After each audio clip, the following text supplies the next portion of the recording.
What is going on, YouTube world? Steve, Vinny, Dave. Insert Revolution Podcast, episode number 81. Coming off the high of last week, still. Again, that's going to be one that the true collectors, I say most of us here are, will enjoy. Thankfully, again, I didn't speak too much, so I can go back and watch it because I really don't watch any of the stuff because I talk way too fucking much during this stuff. So, yeah, eventually Jeff hopefully will be back on again. We can pick up where he left off with Pacific and start sort of picking his brain, coming up some of the stuff that might not have come up organically in the conversations he had last week. I don't want to talk too many hypotheticals with him. I want to talk more. What did you see? What were you thinking? Again, we got the DiMaggio or the Ruth jersey piece that wasn't going to happen because people scoffed at that, but some of the other stuff. So hopefully get him back on here within a reasonable amount of time. If he doesn't complete not be like, man, you guys are all fucked up in the head. Holy balls. I watched a couple more shows and please just do the old the screen thing to keep the anonymity. Just take my name off and fucking no moss. So still very excited about that.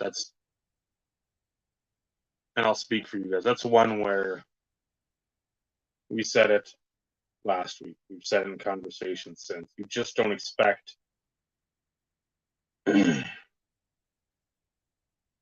a teenager, young adult, to have the ability or the chance to get to talk to some of these guys that made the cards that you fucking love. I get with Carbon a little later. Once we really started ramping up in the patch game with Exquisite and Cup and all that. But to go back to when we were all knee deep in foil board, Doofix, die cut, acetate, the parallels where you had the black diamond premium cut, now you've got the horizontals. When you start layering stuff like that, the refractors, when you start doing that stuff, and you get to talk and just listen to one of the masterminds of that era. Again, albeit for not as long as he probably would have liked with Pinnacle, but to have an impact and tell us a lot of his cherished memories and stories. Again, those are, you as a kid, you don't expect it. Even as an adult, that's not something where you're like, I want to go to National and pick the brain of someone. You just don't have those opportunities. Because usually if it is, it's in like a Q&A setting where X amount of collectors are there and you may get your question picked or your name picked out of a hat or whatever the case may be to ask something. But to have a forum where you can just let him roll for 2 hours and it seems like it's like 15, 20 minutes. That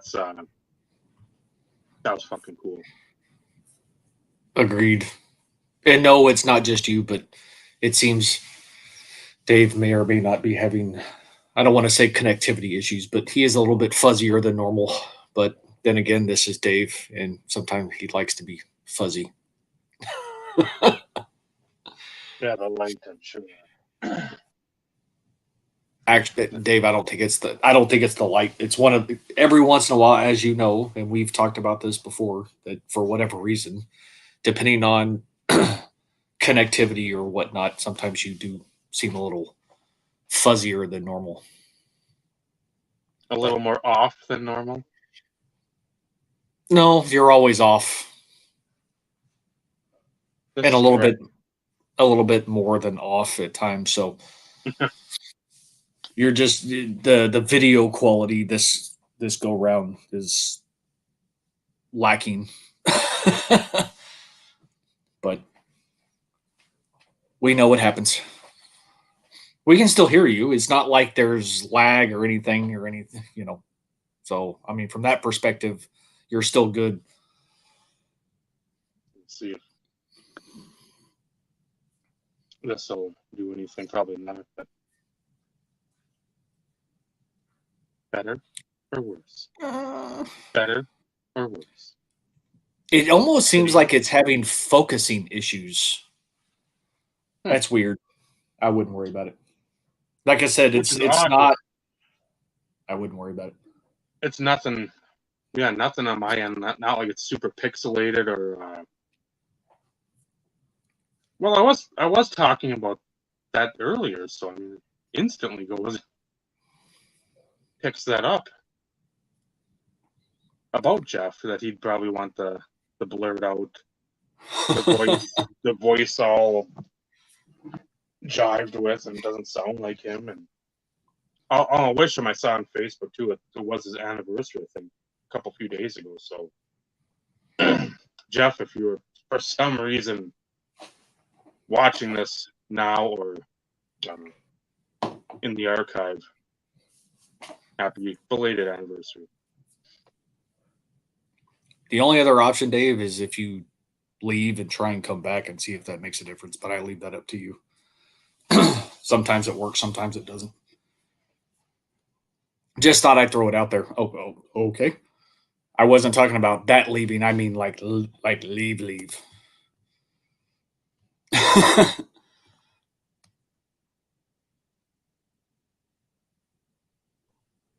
It I seems a think little. most would have been excited if it was a lead for good. Good. No, because then it wouldn't be the same without you, Dave. You know this. Oh, Dave's actually having a cocktail. Well, we got dual sponsors. The rare time that, and Vinny's got his natural spring water. Yeah, with yellow number 5.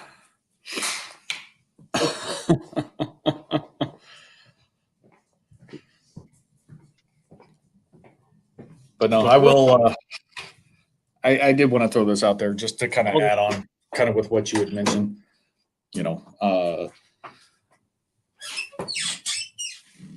unlike most of our shows, it's always a back and forth between all of us, which is always enjoyable.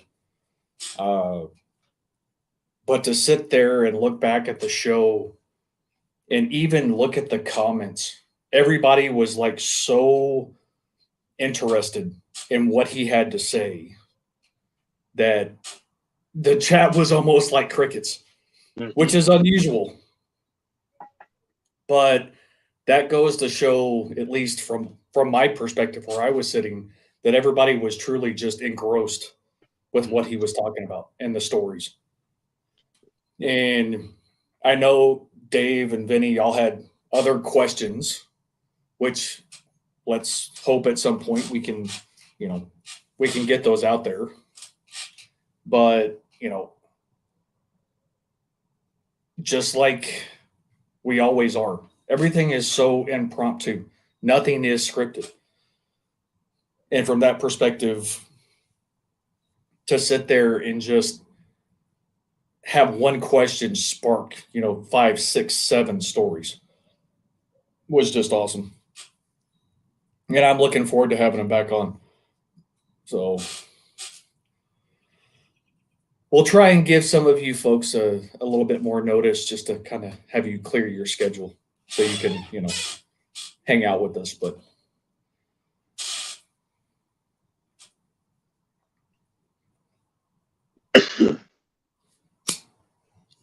Yeah, I wanted to get the one question that my buddy Rob had on Instagram, which he sort of touched on the packaging to sort of be, again, at the time for them thinking was, yeah, unique, something different, not your usual boxes, the cans, the Zenith packaging. and in retrospect, obviously, that probably wasn't the greatest way to go when you start to visit the brick and mortars and they start saying, well, yeah, we can't stack shit. You can get one box out and that's it. But usually you'd have, if you could get it out, you'd have one or two sealed, then you'd probably have one or two open so people could pick from the pack and do whatever.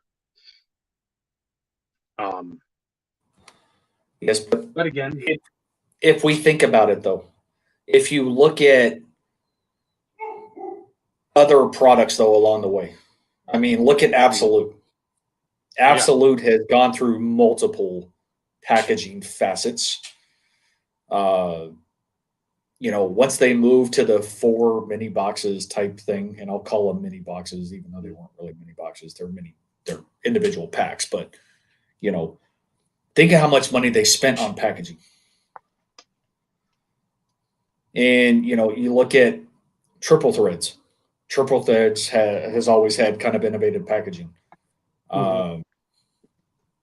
Finest used to not have the mini box concept. Yep.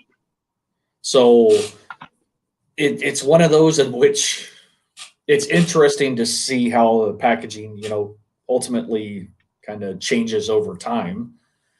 And now most of us may or may not have noticed, it seems like stuff's getting smaller.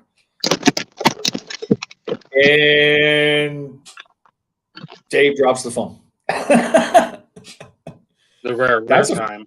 That's a first. There's a first time for everything, right? But on the flip side, on the packaging front, more clearer. I'm off today, guys. I'm off. It's okay. It's okay. You're forgiven.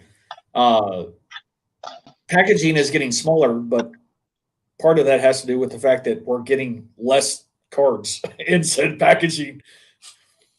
Yeah. I'm beginning to wonder how many people have actually picked up on that whole dynamic. Mm-hmm. What's going on? Welcome to the show. Yeah, let's hope he didn't spill his drink because that'd be a problem, since Dave drinks so frequently. Want to first say too, again, because I've said it many a time in video, in posts, I've said it on here, I've said it in my own videos. Wrestling is the best when you follow it for X amount of years. Unlike movie, unlike music, unlike television shows, the opportunity to meet the people you've watched for whatever amount of years, a lot of the times, especially the last 15 years or so, it's a lot easier. These guys are older. They didn't make the huge guarantees that a lot of the guys, the late 90s through the pretty much now, make. So as much as they don't want to, and maybe they do because it's sort of like a reunion, they have to go on sort of the independent shows. Boost up the pay. You get a payout then, and then you get whatever you make. That's why it's always the hardest with these two. With these situations. And again, this one, I posted something on Facebook yesterday. I had seen a lot of people posting. I mean, I kept up with it. It's not a shock that it happened. It's a shock that it didn't happen 15 years ago. That's what I said. Because he lived hard. And it still sucks because he's one of my favorites. I still remember again when he'd do the fingers, the hey yo, survey time. How many of you came here to WCW? And how many of you came here to see the NWO? Chalk up another one for the bad guy. And losing this fucker, it, again, no matter his trials, tribulations, all his fucking life struggles, to know where he was at, get help from like WWE, because a lot of the times they'll foot the bill to get these guys better. DDP has his house where he's gotten Scott and Jake the Snake a lot better than where they were at with the yoga and the clean living, as it were. But to have him break his hip, go in for surgery, while suffer 3 heart attacks from a blood clot, and then literally less than 48 hours being on life support and having it being pulled because, again, I'm sure the prognosis wasn't good. That one hurt because, again, seeing the outpouring of the friends of posting about him, even if it was a brief interaction, even in the darker days of Scott Hall, nobody had a bad word to say. So, again, caught a very brief glimpse of him in AWA way back in the day, and then WCW with Diamond Dallas Page as the Diamond Stud, then over in WWF with Razor Ramon, then as Scott Hall and NWO and WCW. So yeah, that one, I'm glad I got to meet him. I think it was like 4 years ago, I think, at the Fortune Mania. Him, Nash, Bischoff, and X-Pac. Hogan wanted too much. He wanted like 20 grand. So I don't think they're gonna foot that bill. I mean, if it's like a $5,000 one, I told him, because it was $100 to meet him all. I'm like, that is the dumbest thing, and people are still bitching on the Facebook page when they announced like the VIP tickets. I'm like, do you fuckers realize, and I've said this before, how much this would cost at like a WrestleMania Access event?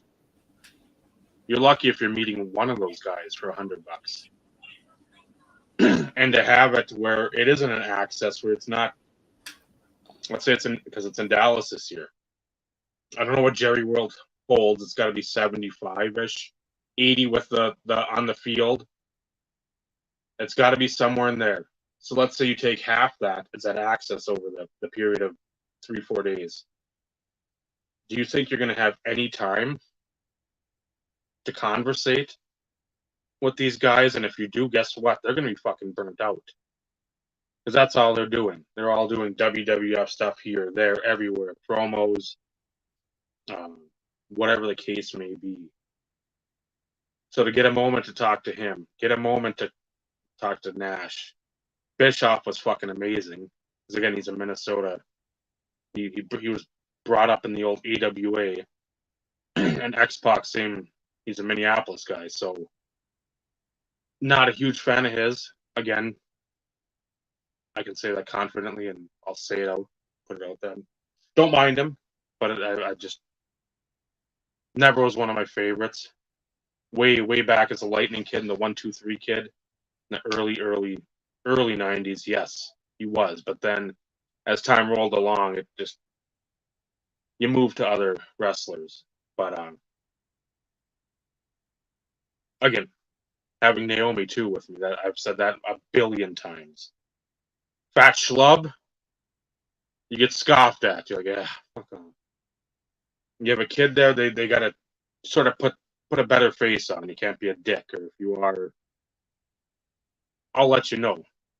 'Cause I know Honky Tonk Man, as I've said, he's a cunt. Snatch cunt even. That's what I was. That's what I was waiting for. I was gonna say I need to get the correct nomenclature to the correct verbiage to describe Mr. Wayne Ferris. And at Meeting Hall, you like Nash because again he's another one that exudes like coolness. Again, you're in Magic Mike. What was the other movie? He was a bad guy in like some Punisher. that one with the dyed blonde hair. And this guy, he even though he's like 75, it seems, he's cool. You just see him, you're like, okay, that guy's cool. He's cocky. He's bad.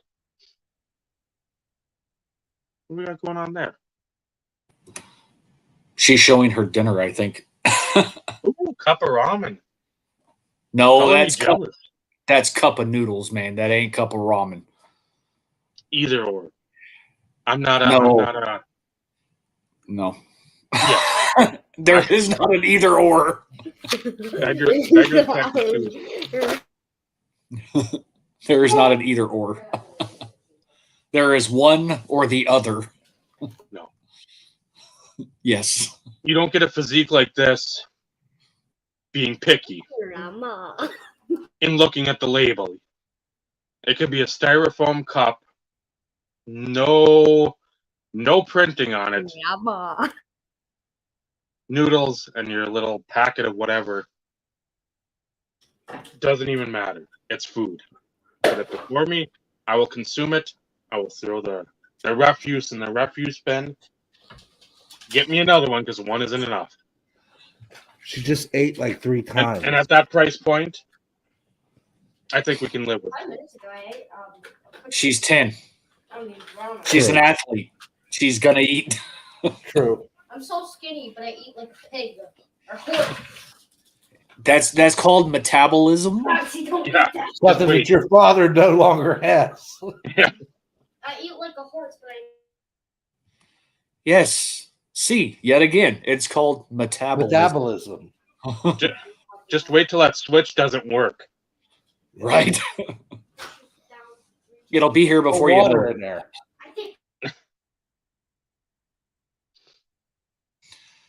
Oh. So, yeah, I wanted to say the joys. Sorry, Dave. Go ahead. Yeah. So I want to get that out there too, because again, we've talked wrestling. I know we're going to talk at some point, probably pretty quick, with WrestleMania coming up, off the heels of Scott passing, AEW doing AEW things. So I'm hoping somewhere down the road here, pretty quick in the next few weeks, get some sort of wrestling chatter going on again. For the one time a year, a wrestling centric type show. On a more positive note, Vinny and I are going to get to open some 2021 Mosaic football. Thank you, better half. Just thought I'd throw that out there. And for the record, correlation in 2021 rookies and stars hanger boxes is complete and utter garbage. I have never in my lifetime experienced such bad correlation on anything compared to what I experienced. I didn't even get a base set out of 5. It's 200 total cards, 100 veterans, 100 rookies. I expected to be short rookies, but with 5 hanger boxes of roughly or close to what 45-ish base cards per hanger, you would think you would get a base set. Are you 50 short? I'm a total of 61 short. Crazy.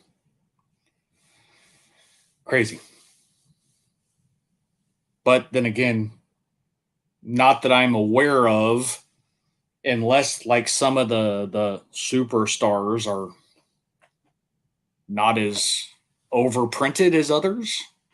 I don't know. No Mahomes, no Brady. I don't know. I don't know. I just thought it was extremely odd to have to be that short when knowing that you're over 200 cards in base cards, but yet you can't put together a base set. So this is the dupes. That's not the rookies. That's the base dupes. Pretty bad. Pretty bad. But I did get to open something.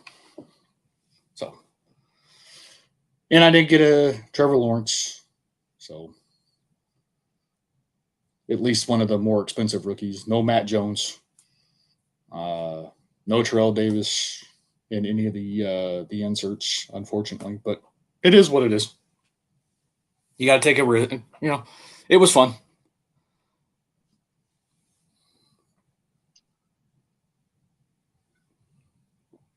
You say that, Eric, but you spend every Friday night on the show. So obviously there's some sort of connection.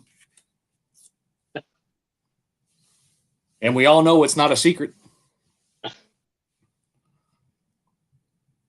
And I can't say, because I haven't seen Paul yet, but for those who may or may not know, Paul made his first YouTube video.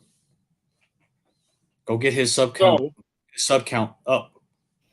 So, what the pressure on this motherfucker to get at least one up? Just one. After the wedding. Uh-huh. After the New Year. After the Uh-uh. Super Bowl. After the wedding. Hey, I never said anything about after the new. I said there will be a video this year. I did not provide a timetable.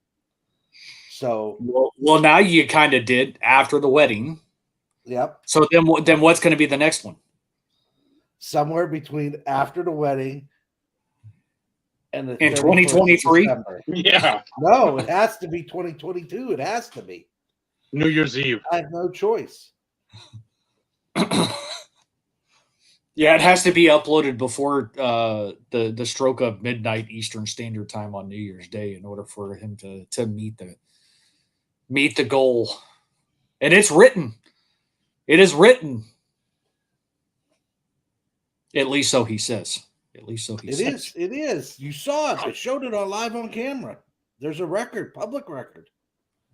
Would you care to share that again for everybody else to witness? It's in the basement in my office. Another Of course. reason why, because my office looks like a hurricane hit it, and the basement looks like a tsunami hit it with wedding stuff. And this is the part where the better half just comes in and throws something at me, but I'm lucking out because she's working still. Oh, there she is. Well, you have to have a place to put it. You have to have a place to put it. As he waves. There's got to be a place to put it. So what better place to put it than in there? Just accept it and shut up. Shut up, Vinny. You can at least tell the better half this time I wasn't giving her shit. I was giving you shit. For once. You could say that again. Thank you, Steve. You're welcome. I actually got to It's think. not full of wedding stuff. It's full of Anthony bullshit.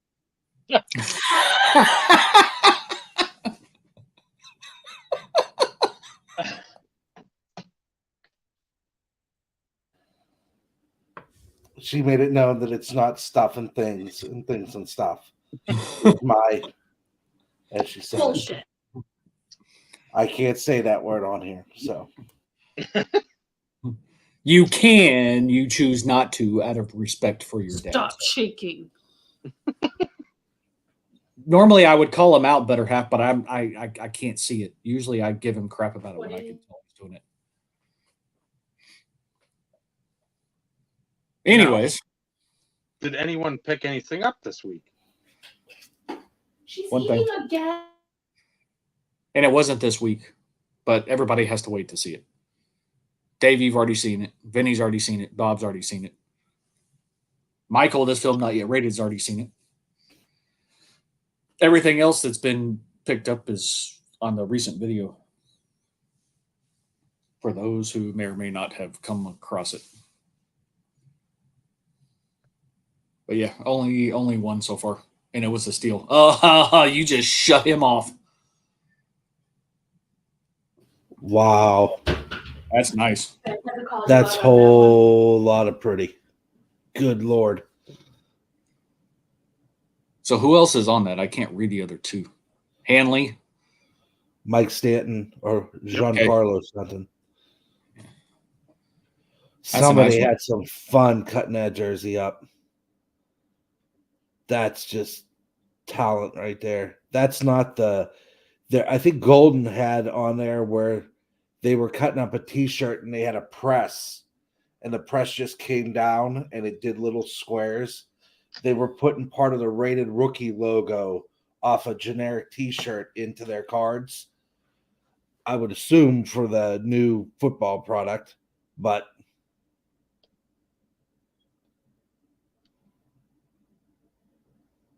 And no, Eric, at that price, again, it's still probably not a bad price for a game used stick. But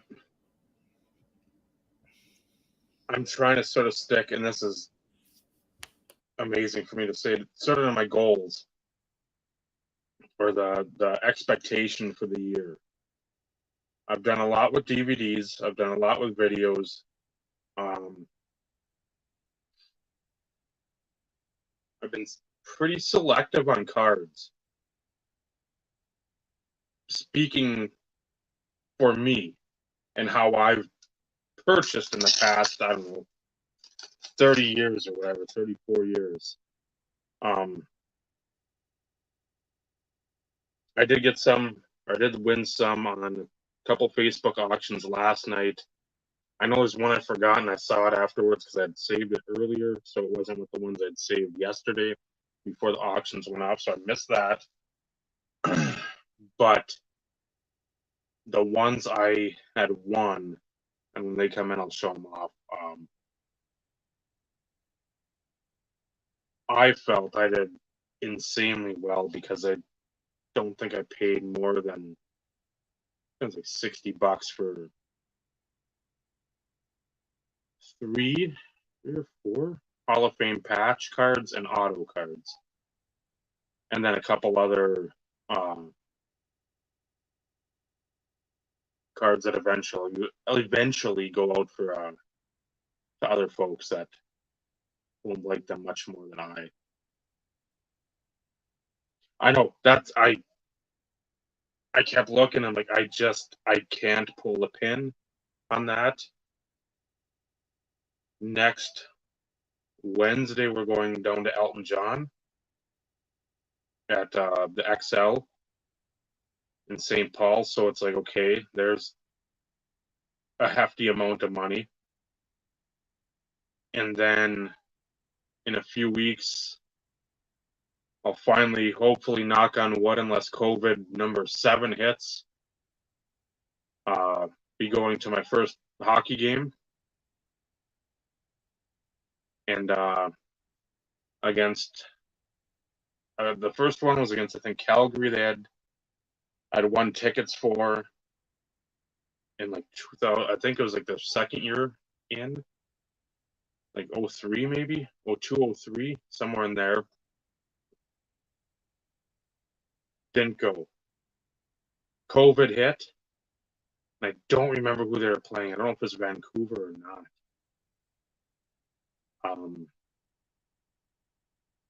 But it was that Thursday. Everything went to shit Wednesday night when Rudy Gobert tested positive for the Jazz. And then like the next day, I'm like, oh god damn it, please fucking do cancel the season tomorrow. Play one more game tonight. Noon, canceled.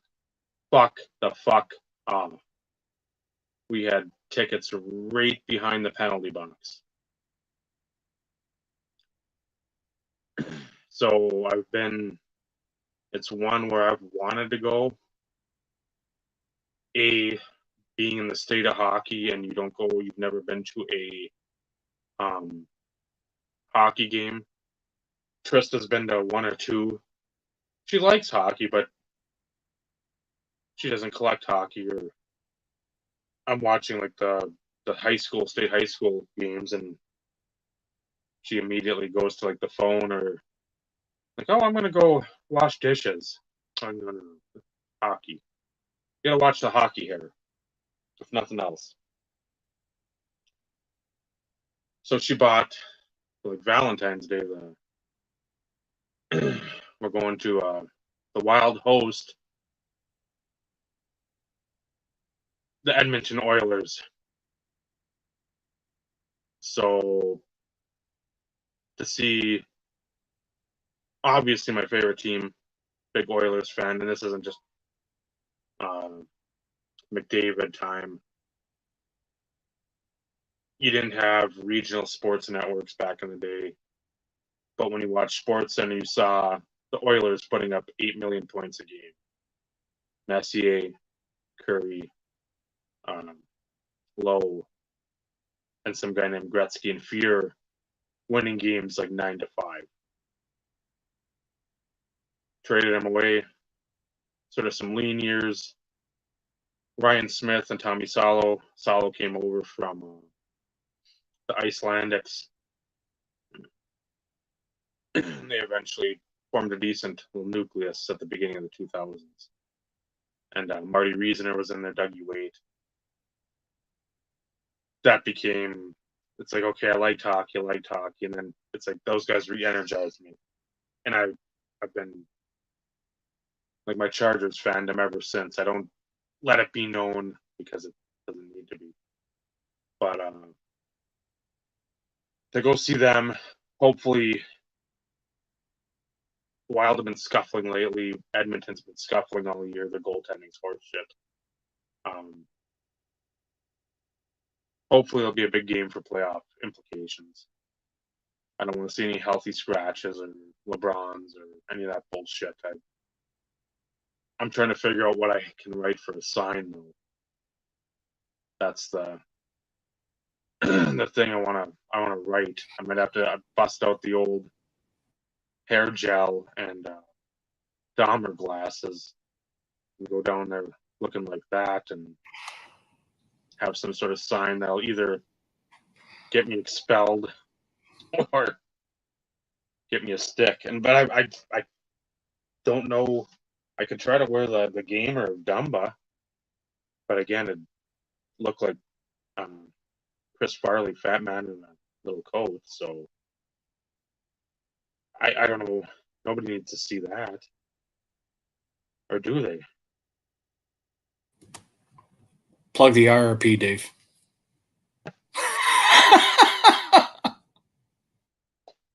I should. Like, I'll watch your podcast if you give me a stick and watch mine. Bring some like Zups Polish down there, like entice you with home smoked meats.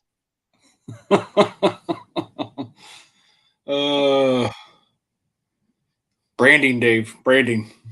Figure it out. Make it happen. I know. I've got him.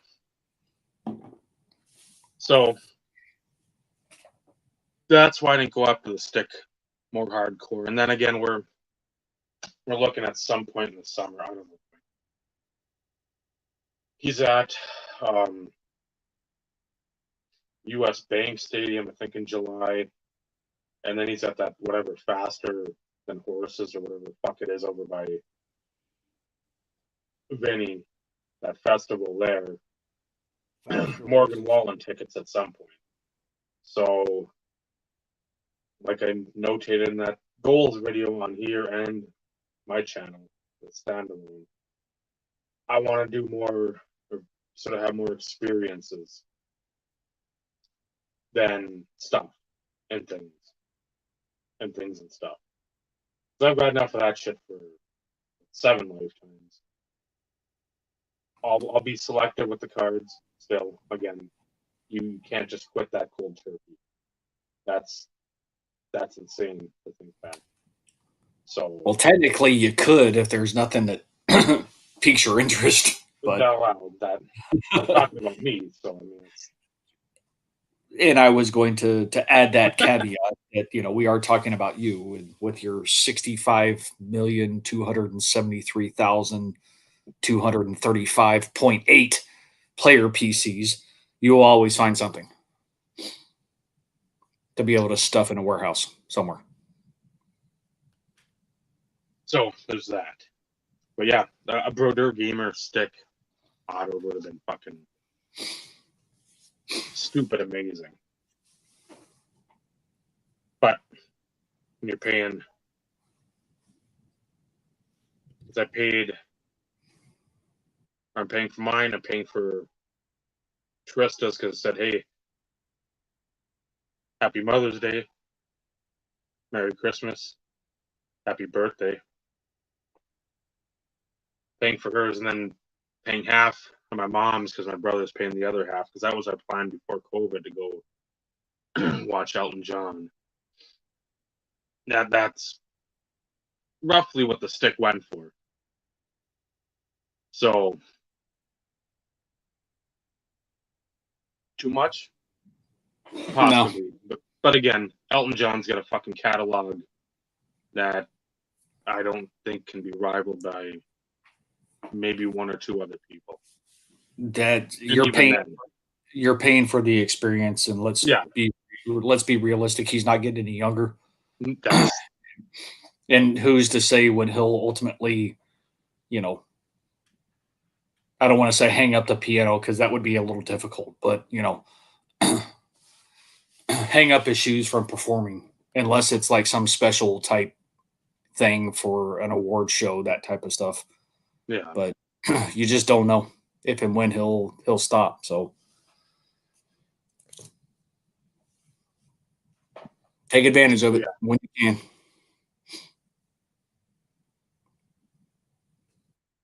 So yeah, there's that.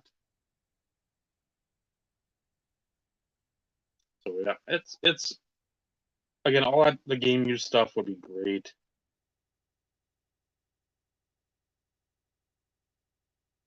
But I'm still, again, if I went to like a local auction and you were just bidding against casual collectors that didn't know how much you could maybe swipe it for 300-400, you'd think about it. If you're going to eBay or whatever, it's like, well, that's going to be tougher. You still have a basically a worldwide audience that has anybody that's got internet. So and plus, there's so many other game use things that I'd rather get of other players. I still would love to get a gamer of Abreu, a gamer of Natron, the gamer of Kerry Collins, McCown, one of the 50 teams he was on. I think I need a Josh Johnson glove. That would be something I'd rather spend even half that money on, just because that's such an important part of baseball. And Josh Johnson's obviously my guy. So again, it sucks, but it's not one where it went for 200 or something and you're like, oh, did I fucking shit the bed on this one?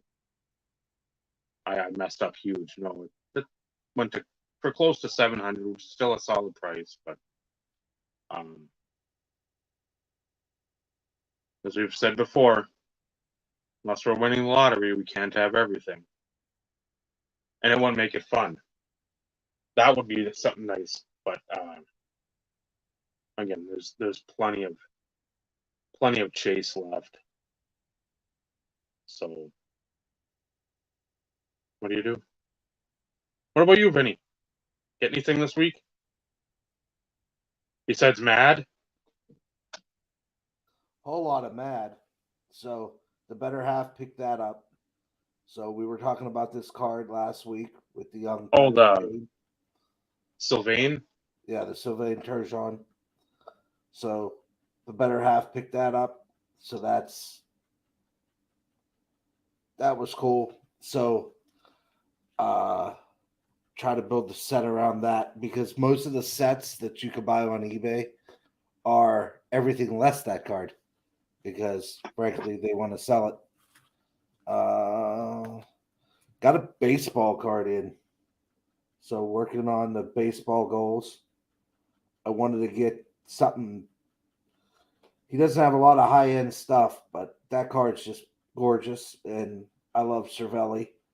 He was my pirate till he went to the Marlins, much like, Bob's boy went to the Rays. So got that.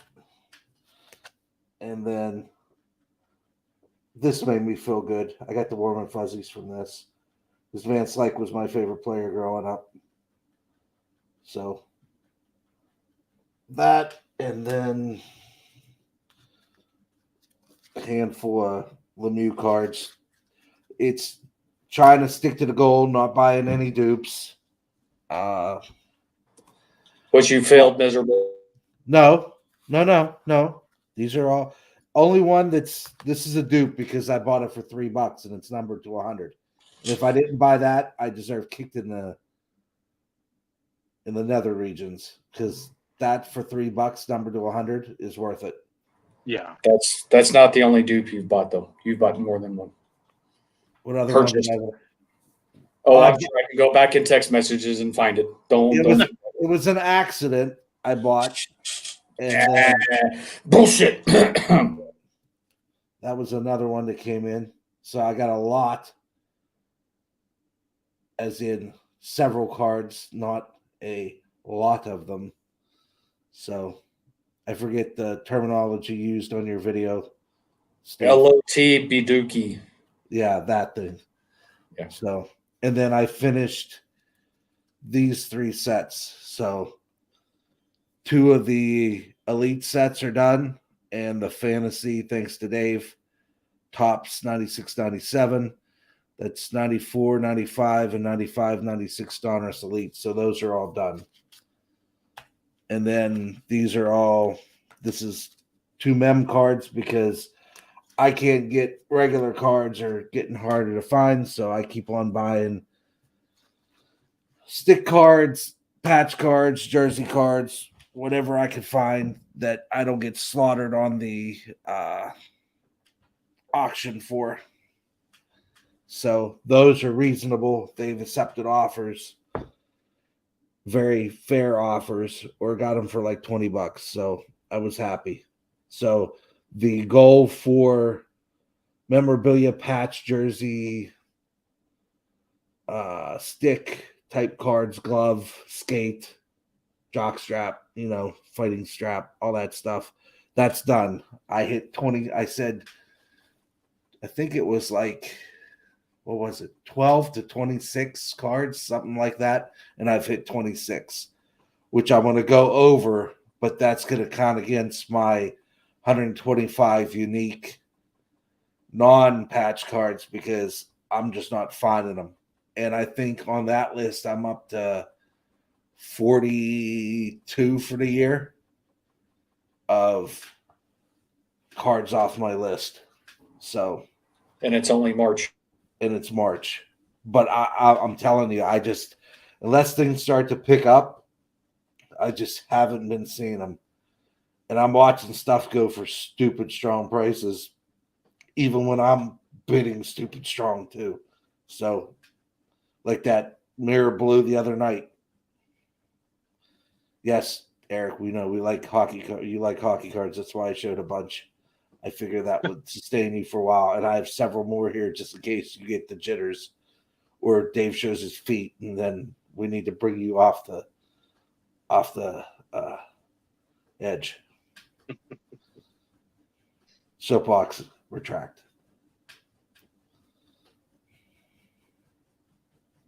No, I think the other one you got was like what a 067 artifacts to 25 or something like that. That was a double. I think you thought you something of that nature, and you're like, shit, I already had this, but for whatever, like $15 or $10 or $20. Oh, it was an SPX, or it's either SPX, SP Authentic, or SP Game Use, because they're all three page after page after page, and or Black Diamond. Those four, I get really. I think I have them in my head, but there's so many variations where it's 150, 25, then 5, and I'm like, oh, and I see it, and I'm like, I don't have that one, and I pulled the trigger for so cheap that I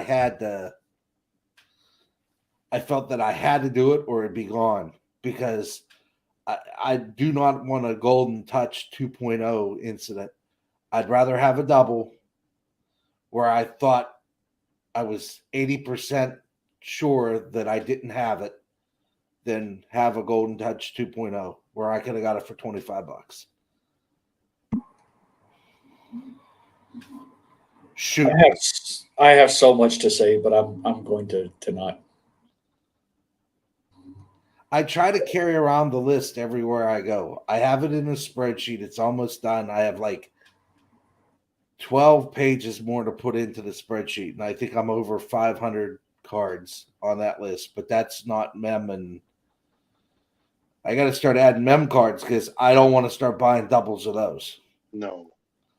Because I don't, yeah, there's not really, and I want to try to get a printing plate this year and 1 to 2 autos, but I did buy football yesterday. I had a debacle with ComC, so wrong button. So I found a Pacific card numbered to 99, a patch card, 2 color. It's that year, Dave, that it's all every card's a patch card. So that popped up on ComC, went on my account. I said, okay, I'm buying this because if you buy through eBay, it's like $226. When you log in, it's $80. I'm like, wow, that is a discrepancy between 226 on eBay and $80 on ComC's site. So I grabbed that, and then I said, I'm going to work on the goals for football, the Steelers. I'm going to go and grab some. Thank you, Matt. I don't have a Winter Classic hat. I noticed that the other day, so I have to grab one of those. I like how those are set up. Those are cool. I noticed that when I was looking in my closet. Squirrel. Yeah, I know, but he mentioned the hat, so I had to go there because I was organizing my hats because I have several. And or as my wife said, they should just go in a garbage bag. Anyhow, squirrel, digress. Where was I? ComC football goals. Oh, so yeah. So I went after Heath Miller, and they were reasonably priced. So I grabbed, I think, how many were there? 14. I grabbed 14 of his different rookie cards. And went to checkout, went to PayPal. It went through, but I had no order confirmation. Nothing. I'm like, okay. Every time I got a confirmation number, even though I can't see them in my cart or not in my cart, in my shipped or my orders pending, nothing. So I'm like, what's going on here. So I did the little chatty chat thing on the side, and they said, we have, real confident, they said, we have no idea what happened, but we'll fix it for you. So it was Sherry H. and I think Dwight. Well, ComC customer service, you did well, because within 30 minutes, I got an email confirmation that they figured out what happened. There was a delay between PayPal and ComC, and that's what caused me not to get a confirmation. Then I got my confirmation, and they're going to ship April 28th. So I took the regular shipping because I'm in no hurry. So if I buy anything from ComC for 2022 goals, I want to do it probably by September, because with their shipping, I won't have it in hand, and how we are, it won't count. Mhm. So This is true.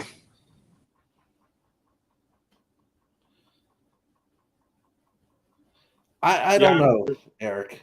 They just don't like all the hats.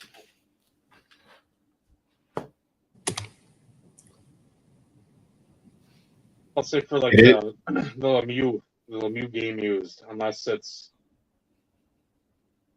you like the gear he's in, the setup he's got on, then I think you might pick up a double or two if the price is right. Um, Otherwise, yeah, just eh, this stuff is so, Excuse me. I don't think it's so expensive, but again, for what you can buy a normal game use, let's say, what, 30, 40-ish bucks, somewhere in that neighborhood. Again, you can pick up a handful of cards if you're diligent. It's like the white flying V. I just, that uniform, if it's the alternate with the gray, you know what I mean? Yeah, That one with the flying V, I'm okay. The one with the Pittsburgh across the chest, but the jerseys I like are the from what? From for Lemieux would be 85 to 92, 93 ish. And then when he made his comeback, they went to those Coho jerseys with the black and the real gold, the real deep gold. yeah, And then when Sid was there, they went back to almost close to what they had. And I always like the yellow jerseys too. They use them as alternatives now. Then they yeah, have the white with the Pittsburgh cross. Yeah. But Winter Classic stuff for him, he played in the alumni game. So only thing you're finding that is in Dominion. So it was National Treasures. I got one that he's in his Winter Classic uniform for the alumni game, and it's got a white swatch.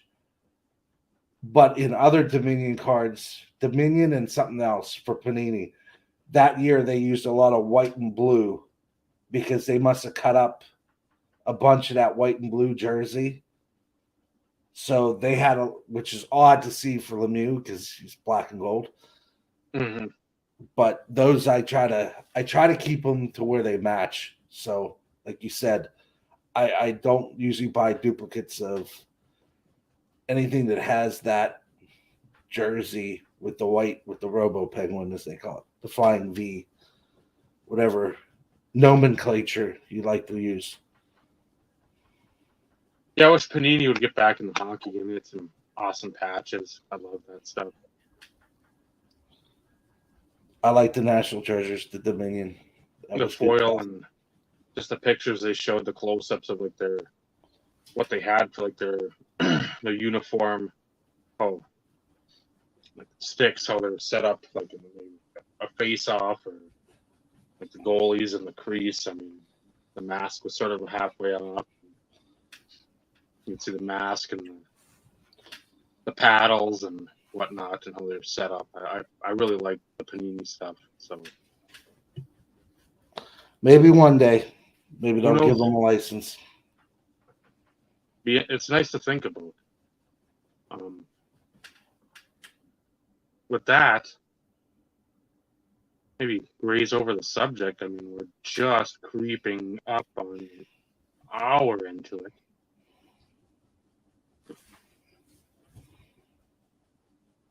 it's sort of one where, again, it's more on me that to get just something up to get the placeholder. And after last week, for me, I wasn't really thinking at all for this week. It was just, I just want to bask in the glory, bask in like how awesome it was. But when you have the Sports Center of YouTube MENSA members saying, I'm never going to watch a video again, ever, of A, B, C, D, E, F, U. And SpongeBob narrator comes in and says, 10 minutes later. This cocksucker, fucking asshole, Jesus Christ, son of a bitch, what the hell's he doing? Talk about game use, it's not finite, it's finite, it's... So, do you think there is a secret club, like a clubhouse out back? I mean the clubhouse where everybody sits on each other's lap and waits to talk, where these people have to discuss. There's gotta be codes and sign language and smoke screens and literally in anything other than politics. When you're towing the party line, which that's about as far as we'll go with politics in the show, is you have these same folks constantly saying the same thing, even if it's wrong, which a vast majority of the time it is. And they begin to believe it. But you're almost in like what's the goofball religion? The super goofball one. John Travolta. Talking about Scientology? That one. There we are. It's almost like if you're listening to echoes of not only yourself, but everyone else. So you're hearing, oh, that guy over there saying it, that gal over there, that person over there saying it too. Do we need to have like a Mad Max situation and clear out the infidels? Allegedly. Yes. I don't know. You just hope. We all know that most of these people hang together anyways. That has been proven. We've seen it. Yep. They all interact. They probably have their own group text message like the few of us do. And, who's to say that they don't purposely try and steer people the wrong way? I mean, is it possible? Since we always talk about, influencers and their impact on the hobby, positive and or negative, who knows? But to think that you have one individual say one thing and then it's picked up by others, as you alluded to, but the message is diluted, and sometimes, as you mentioned too, blatantly 100% false or incorrect. False may not be the right term, but incorrect. Who's to say that they purposely don't try and pull the wool over people's eyes? It's always possible. We don't know. We don't think like they do.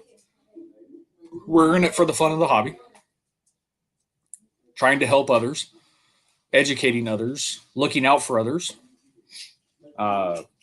fill-in sets, sending cards to people because we know they'd enjoy them. It's not about the views, likes, the monetary compensation that they get, and or the fame to be included in the term influencer.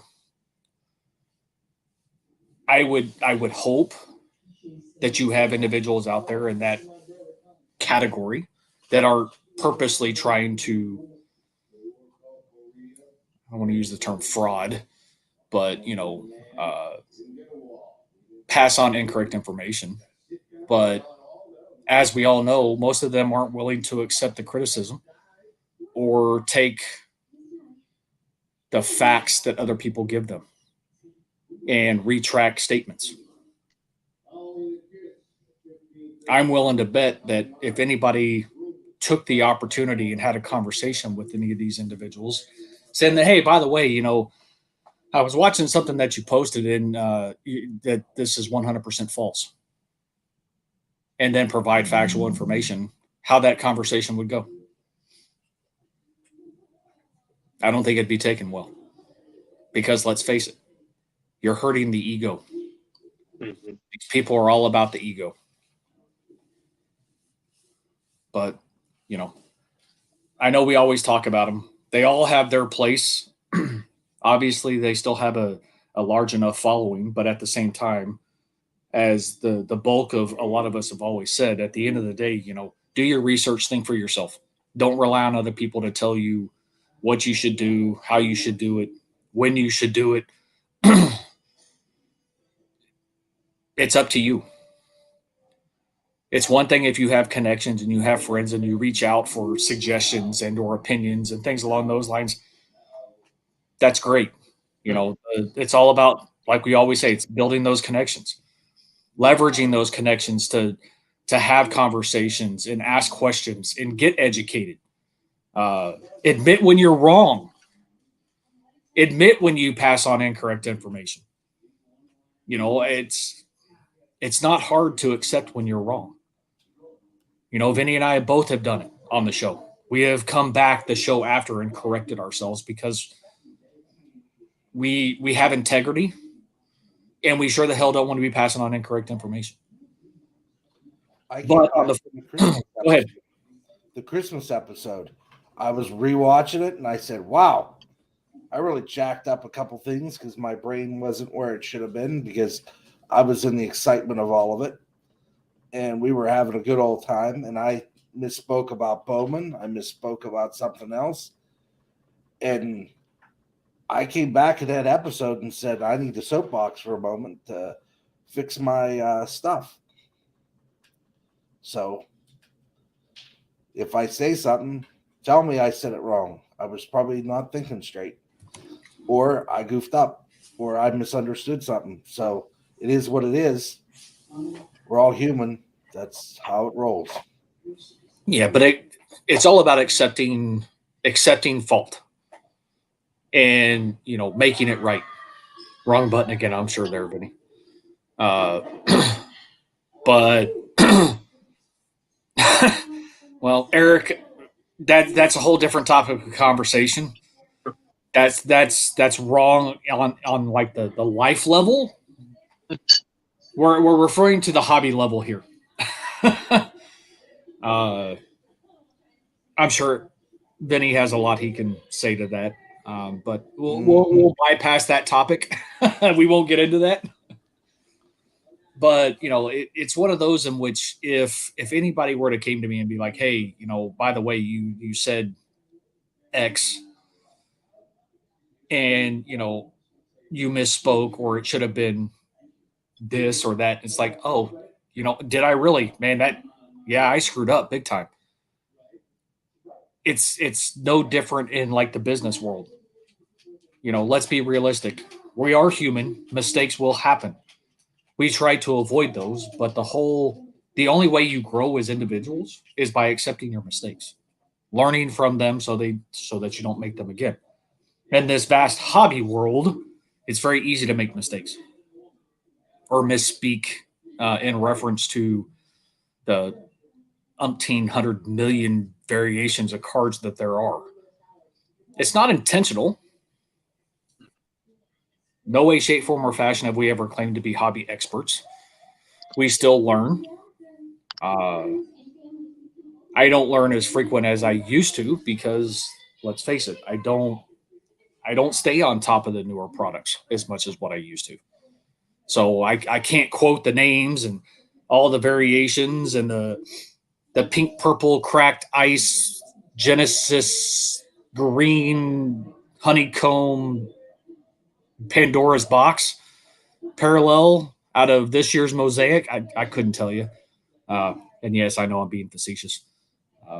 But I couldn't help throwing out the term since, Dave decided to go off camera. I'll say it for him this time.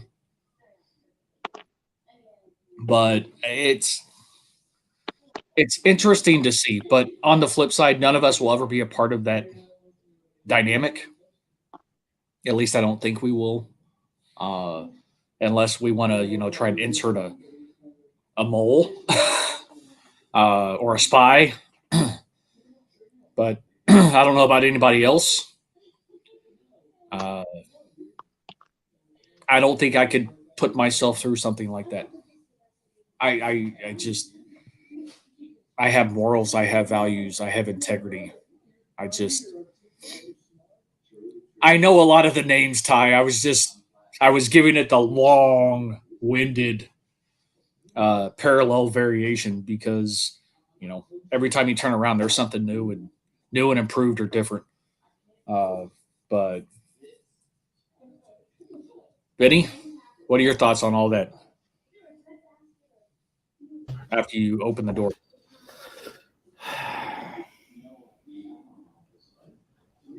Soapbox extend.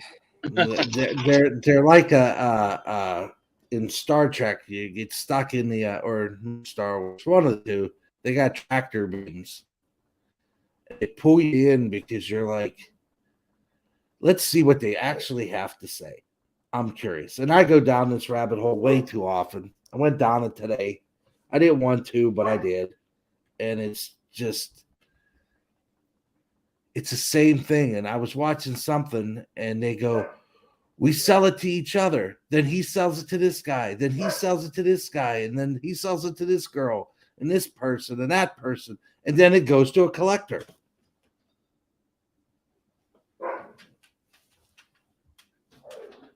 What did I say 4 episodes ago?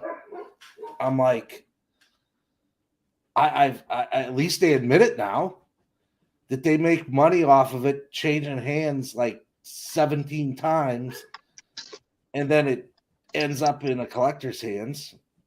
So we got that going for us. So that's affirmation of our thinking and understanding of the world of the flip. But there's other people that know things too that don't make videos, that are just around in the hobby, and you don't have to be a content creator or quote unquote influencer to be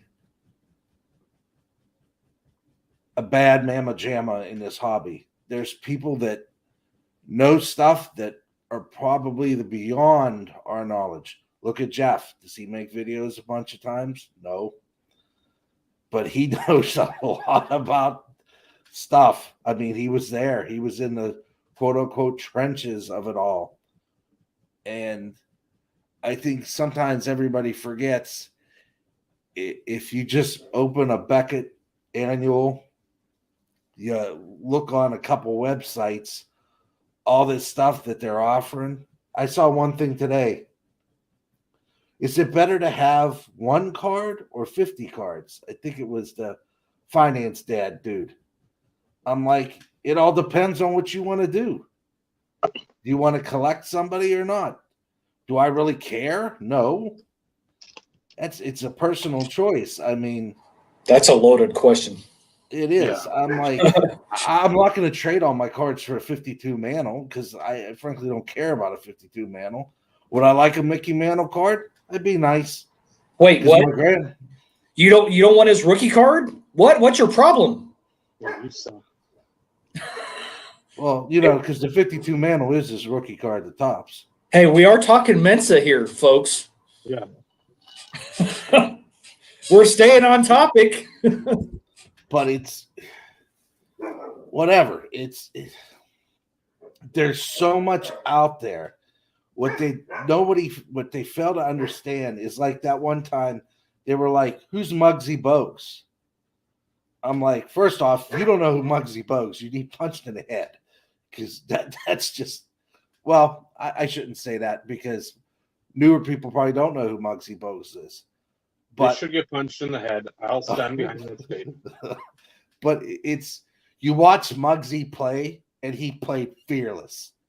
Smallest dude on the court and he played fearless. And I respected the bejeebers out of that guy because he just went out and he played that game. Everybody doubted him and he just played. And there is a collector of everybody. From Muggsy Bogues to whoever. This hobby is not about collecting goats all the time. It's about collecting the person or people that have impacts on you, the memories, the stuff like that. And that's where all this stuff like loses me because there's no emotional attachment. It's all business. And it's How dare you bring up the topic of goats? How dare you? That is unacceptable. what did Eric say? Sit on a potsy a couple minutes ago. We'll use that one. Because the fact of the matter is that every time you turn around, somebody else is a goat. This is true. And since we're on the topic of, individuals being a part of Mensa, if you take the definition of GOAT, greatest of all time, greatest,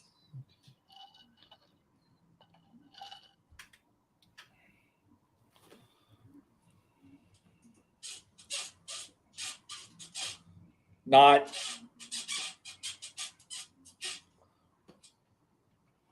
if you want to put caveats to it and add of a decade, fine. That I can accept. Because throughout the history of sports, you could honestly say that there could be GOATs for a span of an era. There's a whole herd of them. But to sit there and every time you turn around, how can there be 5 GOATs in basketball? How can there be multiple GOATs in baseball currently? I don't get it. I don't get it. And I know a lot of people have, the Jordan LeBron debate all the time. Okay, great. But, then you start throwing in Steph Curry and Giannis and freaking Ja being like the mini GOAT or the future GOAT. Yeah, I'm going, hold up. It's like, come on, folks. If you're going to use the term GOAT, greatest of all time, then stick to the player. I get it. It's open for debate. We all know this. But for all us older guys, when you think of basketball and you think of GOAT, typically the first person that comes to mind is going to be Jordan. There is no others. But if you look at it from an era specific, you can go back and say, okay, Kareem Abdul-Jabbar and the era in which he played. You could say Larry Bird or Magic Johnson, but you get where I'm going with this. It's just, and this is more just an agitation on my side. That term is thrown around so much and so loosely that it annoys the, the crap out of me.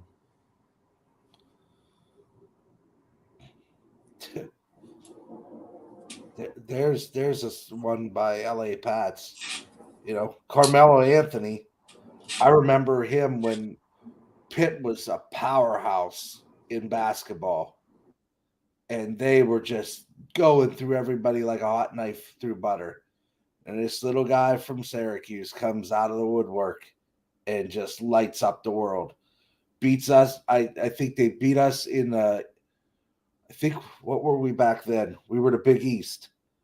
Whoops us in the Big East final, and then takes us down in the Final Four. I think we were the Elite Eight. I can't remember which one it was. But like you said, Joe Dumars, how good Joe Dumars was, ridiculously good.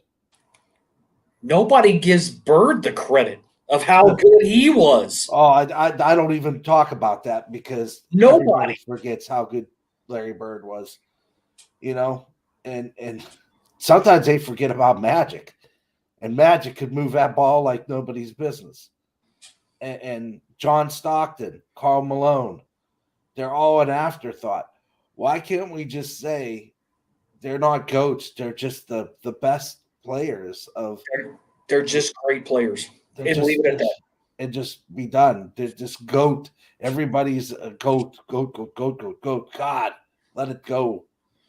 Well, and it's, as I've said, it's opinion. No, everybody is not going to agree one way or the other. You're gonna have disparity. If you were to take a vote of every person, every NFL fan, who the greatest of all time is, you're going to get multiple different responses. Brady's probably going to be at the top of most people's list, but there are others. So it's still based on opinion. And Eric, I'm going to disagree with Serena Williams, maybe in her era, but that's just me personally. I'm going to say Martina or Billie Jean King for that matter. If we want to go back even further, but I digress. Yeah, we're talking about tennis now all of a sudden. It's no different. People are going to sit there and go between Federer, Djokovic, and Nadal as the greatest of all time as of late. Well, what about Pete Sampras?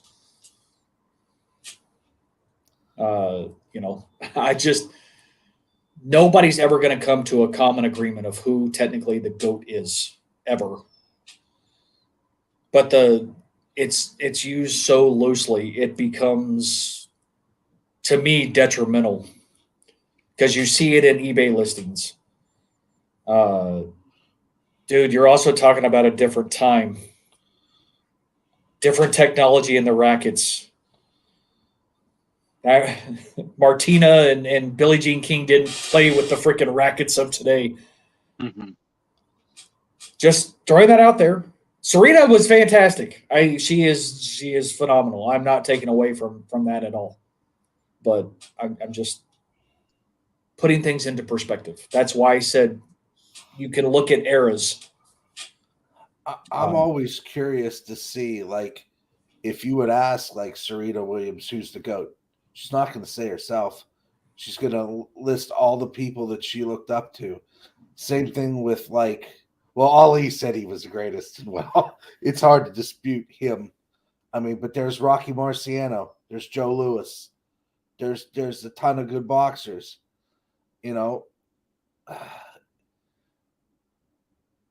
It just, I think so much gets caught up in that in the collecting world that you want to just stick with that, and that's all that's going to make you money.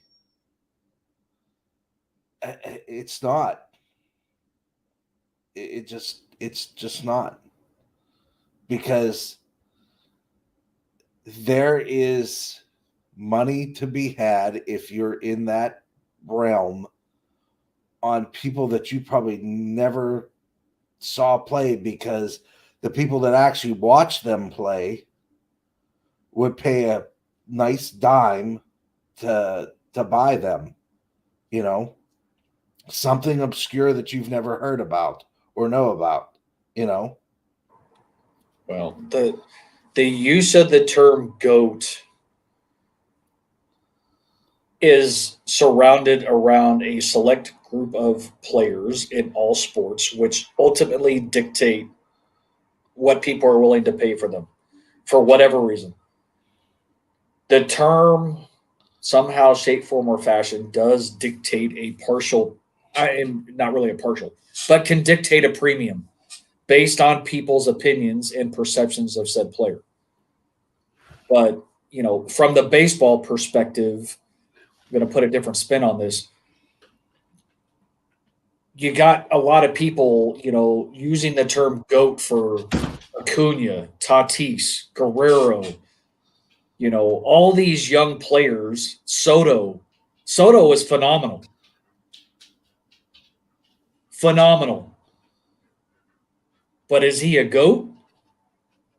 It's too early to affix that to somebody. Baseball is a little bit more challenging when it comes to using that terminology. If I think of the term GOAT, everybody uses it for basketball and football more than anybody else. But, I digress. Sorry, I didn't mean to go off the beaten path of talking about GOATs, but since we are talking about, MENSA related individuals and the use of the term so loosely, it drives me nuts. I forget who it was last week. They got a Reggie Miller's sister, who was a Cheryl. She was a dynamo in college basketball. She'll tell you she's better than her brother because that girl could hoop. And somebody grabbed one of her cards. I said, now see, that's beautiful. I think it was Flippin' Steve, where that guy has a very eclectic, where he flips, but he has a PC of very interesting stuff. So when you look at that PC part of his collection, it actually interests me because he goes down all kinds of different paths. He likes rock music cards. That's different. Those kind of guys in the middle where you're like, okay, he flips cards. Great. But his PC is stuff he'll never get rid of. And he was getting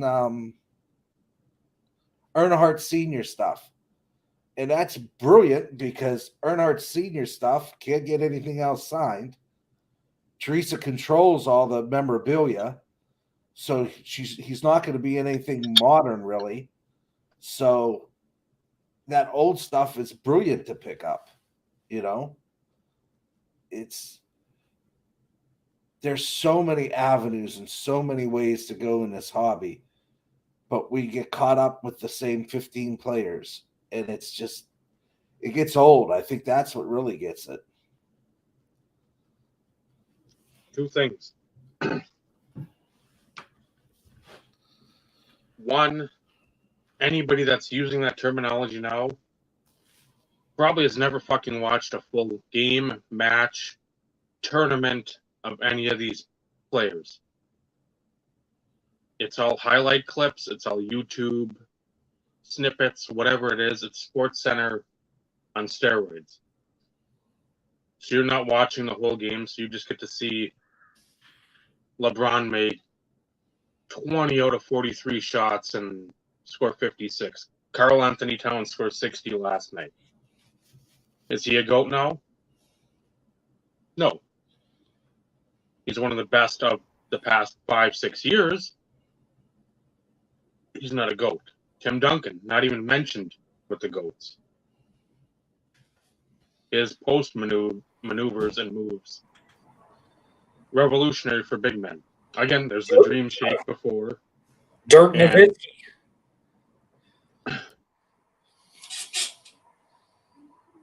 And you go, it's always going to be self-serving.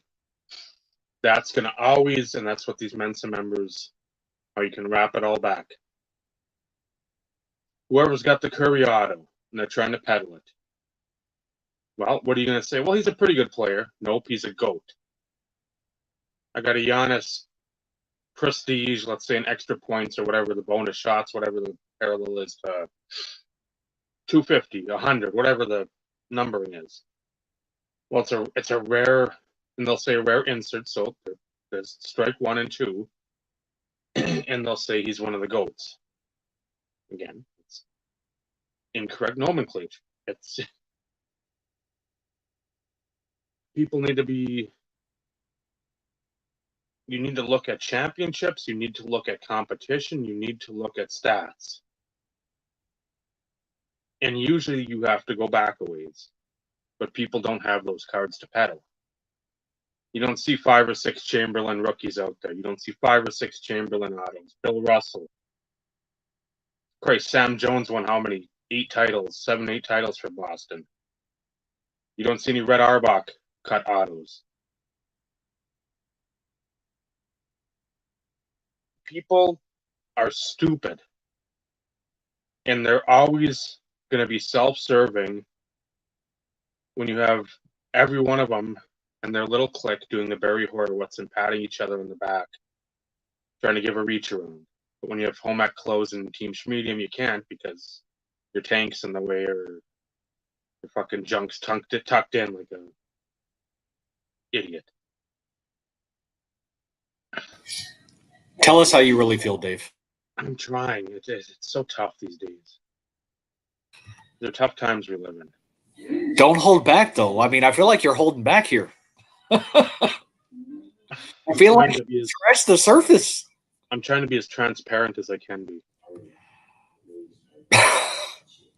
Are you sure that's the right words you want to use? Yeah. I think you're trying to go more along the lines of politically correct. Are you saving the upcoming future rant at Lake Superior, and you're trying to keep that, close to your breast so you don't let it all out now? Is that what you're getting off? When I have my setup at Lake Superior and my round table, I'm gathering there, I can frozen it. I can let it go. But that's going to be everything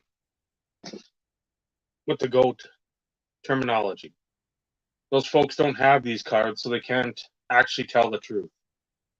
You got to say, "Oh, I got a Derek Jeter auto. He's a GOAT." I'm sorry. He was a key player on a very good team for a very long time, but he wasn't even the best shortstop of his era. So, Hall of very good. Yeah, he'll go. He's in the Hall of Fame, or he'll go in the Hall of Fame when he goes in, because he was a Yankee during the Yankees' resurgence, and he made a few plays on some very good teams. And people love Derek Jeter because he was one of your poster boys, not a steroid guy. I'd say good looking because it seemed like a lot of ladies liked him. So he had the GQ factor, not like an A-Rod, but again, like the Wish version of A-Rod. So it's always going to go back to these people just want to sell. They don't care the friends. They don't care about actually building something. The only thing they want to build is their bank account. And the worst thing I hear, their brand. That's all they want to fucking build. They don't care about any of these other people. If you see people opening their mail haul at their parents' huge fucking dinner table while a decrepit nurse or whatever in the back, or not nurse, maid in the back is fucking vacuuming all the chip crumbs and the cracker crumbs and the cookie crumbs up because they just got done watching their own YouTube videos for 3-4 hours. Let's go. You don't see them saying, well, hey, this is from so-and-so, and talking about the person that fucking sent it to them. Never fucking once do you hear that. Ever. You never, it's like Steve sends me something. I got this from Steve. Hey, this is pretty cool, man. Thanks, man. I'll tag you on Instagram. I can't remember your YouTube or Instagram handle, but hey, thank you again. And you don't say, hey, Steve collects Broncos. He's a fucking huge Terrell Davis fan. You had anything up really until 2015, even after? Hit him up, especially if it's low numbered. Here's his fucking handle and put it on the screen and let it sit there for 10 seconds. You want to talk community. You want to talk about building the community. Door.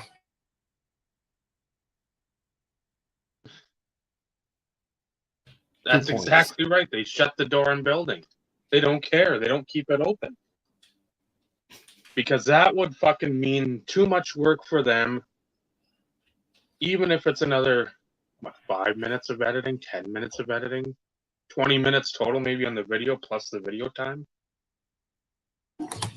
Editing. That's funny. Yeah. Sorry. I again, help myself. Their editing sucks anyway, so. Well, considering I couldn't even remember what the hell my slabs was in my video, did I bother to reshoot it? No. I felt like a freaking idiot. But it happens. hey, it's genuine. Yeah. It's off the cuff. It's not scripted. It's not edited. It's me being me, showing stuff. Yes, yeah, right. It's the goat thing, like you said, sticks in your craw. It's the same with me because it's not. You just do it to pump up fucking either views, get people to look your way, no matter what. You try to sell somebody else who may be on the fence and who doesn't have like a great grasp on cards. Again, that's their own doing. But those are shady, slim shady tactics.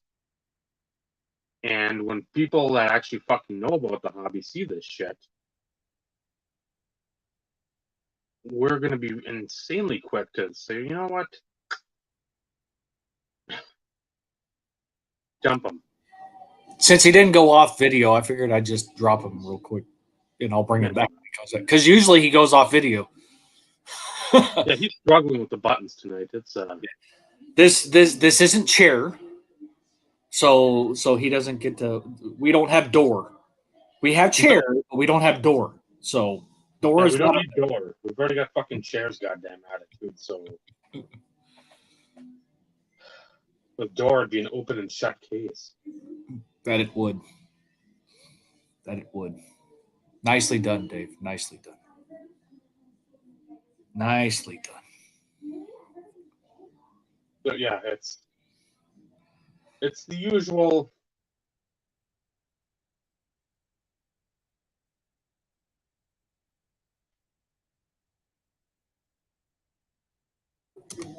You didn't turn off your video, so I went ahead and pulled you down because as Dave and I were talking when you weren't here, we don't need door. We already have chair. We don't need door. So I put you in timeout briefly. Thank you. Sure. Greatly appreciate it. I appreciate you, bro. That hurt. Love you, Steve. That really hurt. I'm hurt. At least you're not out. I quit. I fucking quit. I'm done. I would hate to see somebody roll into these group of guys like Mr. Mint from back in the 90s, right? Just had from vintage to modern day every banger card there was, and just say, now what? You want it? Oh, I got that. You want this? I got that. His cases have everything: baseball, football, basketball, hockey. You have from Bobby Orr, Gordie Howe to Tim Stutzla in the case. You got Chamberlain to John Morant. you have Gail Sayers to whoever, Brady, or somebody more modern than him. Trevor Lawrence. Yeah, these guys don't know what it was back in the day when you sat there in amazement of the variety. That is what's lacking with these guys. Variety. If I go up to a case and I see the same stuff, I'm like, that's nice, all overpriced stuff that I can't afford. Why buy something that I'm going to send 6 different ways and make $100 off of it? Whoopity do. So I can pay for my next plane ticket and hope I make enough money the next time. To think if you have a one bad show, is that gonna take you down for the year? I mean, if you don't consistently make $6,000 a show, how does that work? If your parents are fun, what does it matter? You have a point in that one, but it's just like, how do you? Exactly. Is that dry or ghost? That's Ghost. Okay. He's the mouthy one. Well, dry still has his moments from time to time. That's why I wanted to ask. I thought it was ghost, but I didn't ask. Dryden's, I don't know. I got the hi Dryden. There we go. See, he's mouthy too. That's why I was trying to figure out for sure which one it was. I can't tell them apart. They love their dad. What can I say?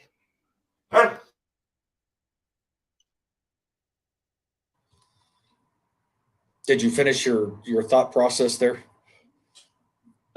More than likely, I saw a dog or heard a dog. Yeah, exactly, Bobby. Variety. You know, you could bring so many people to a table. That's why I go to the guys I do, and there's one lady at the shows. I always go to their table. Why? They have the deepest variety of stuff, and you could get decent deals because they've been around. I'm going to go to the people that have everything that I like. I mean, from vintage to modern cards, and even the guys that just have vintage or whatever. It's each people have their place, but even with the vintage guy that I was looking at last time, he has it from 50 to 80. I mean, it's all there, and it's just not one player. It's not 5 players. It's hundreds of players that you can grab from. I'm wondering though, and this I'm just throwing this out there because I don't go to shows, so I have to rely on other people. But it makes you wonder, some of these. So I think it's twofold, and I'm going to rely on Vinny to chime in here, and Dave, you may be able to as well because you've been to a few shows, and then of course anybody in the chat. For these longtime dealers who have been in the business doing this for a long period of time, they understand the concept of variety. I mean, you want to be able to reach as many individuals or customers that you can. The only way to do that is to have a vast variety of players, eras, sports, etc. From the vintage side, I could understand if it could be all vintage baseball or all vintage football. Obviously there are going to be some of your niche dealers. I get that. But if I think about things, when I went to TriStar, for instance, and hung out at Ryan's booth, Ryan and Neil's, they still had a ton of variety. They had, dollar boxes, bargain boxes, high end, low end, mid end, all sports, multiple players, and then they had like one showcase that was, we'll call them like big boys. Mm-hmm. I'm wondering if, because card collecting has turned mainstream, it seems, because of media picking it up, because of Golden, being the marketing guy that he is. Like Vinny was alluding to, a lot of the dealers that he sees, it's the same kind of crap. It's the same small handful of players. But, for somebody who's been doing it for a long time, regardless if it's vintage or not, I I'm wondering if those that also collect dictate kind of how they set up their tables. Because as a collector, whether you're a player collector or team collector or whatever, yes, you're hyper focused in specific areas. But at the same time, it almost seems like as a collector that also is a dealer, you have a larger variety of things that people can purchase. JT has a ton of variety from what I've seen in some of his show setups. Tom, he has multiple different things. It's not like the flavor of the week or the flavor of the month. It spans a lot of things. So I'm wondering if there's a correlation between those that are collectors and also set up as dealers that really creates that variety to where you have these individuals that have kind of come out of the woodwork that they are just so focused on what's hot at that point in time. Am I off base, or are you seeing a lot of that? And I'm also going to rely on those in the chat who've been to shows, because if you've had conversations with dealers, you can always find out really quickly if they're just a dealer or if they also collect or if they've been doing this for a long period of time, not just in the last 18 months to 3 years, let's say. You could absolutely tell, and I can tell when I walk into that room. So I'm going to use the Troy Sports Card Show. There's the same setup, and I know all my places where I'm going to go based on who I know is where. When there's a change, then I start to wonder, and then when there's a delta to the information in my head, I go scope that out and see what it is. So I always know if I go down the first aisle, this wall down this way, there's the guy that has and his dad that has all the supplies, and he has tons of wax, and it's decently reasonable. Even like the retail stuff is like $5 over, and that's always there. Not a collector, purely a dealer. Then you go down here, you hit Tim with all his huge collection of hockey. And he's a collector and a dealer. But he just puts out his stuff he wants to sell, his collections and everything.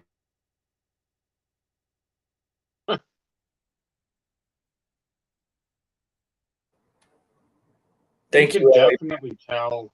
I was going to say, Like we were at the before I met up with Joey Burkcat 8 and then Marcus Lambeau Ben at that Packers Steelers game. A chance to go to a show, I think just outside of Appleton, and I was there for I don't know, like an hour. But you could tell people that had collected a while, and you could tell people that were just in it. Within, like you said, the last couple few years. And I didn't get a good. I mean, I went down, I think, 2 rows before time was up. I mean, I didn't have. I wanted more time, but I was like, I know I've got X amount of moments. I got to get up to Green Bay. Game starts at. I think that game started later. I don't know if I remember correctly, but we're gonna go out to eat, and then pretty much head to the game. My brother and I afterwards. But you could tell the people that were new, the people that were just looking, like Vinny said before, with the, and I'm sure he'll bring this up, the the girlfriends or the wives and the guys that are peddling the blasters or whatever it is, the mega boxes, and they're not getting what they thought they were going to get for it.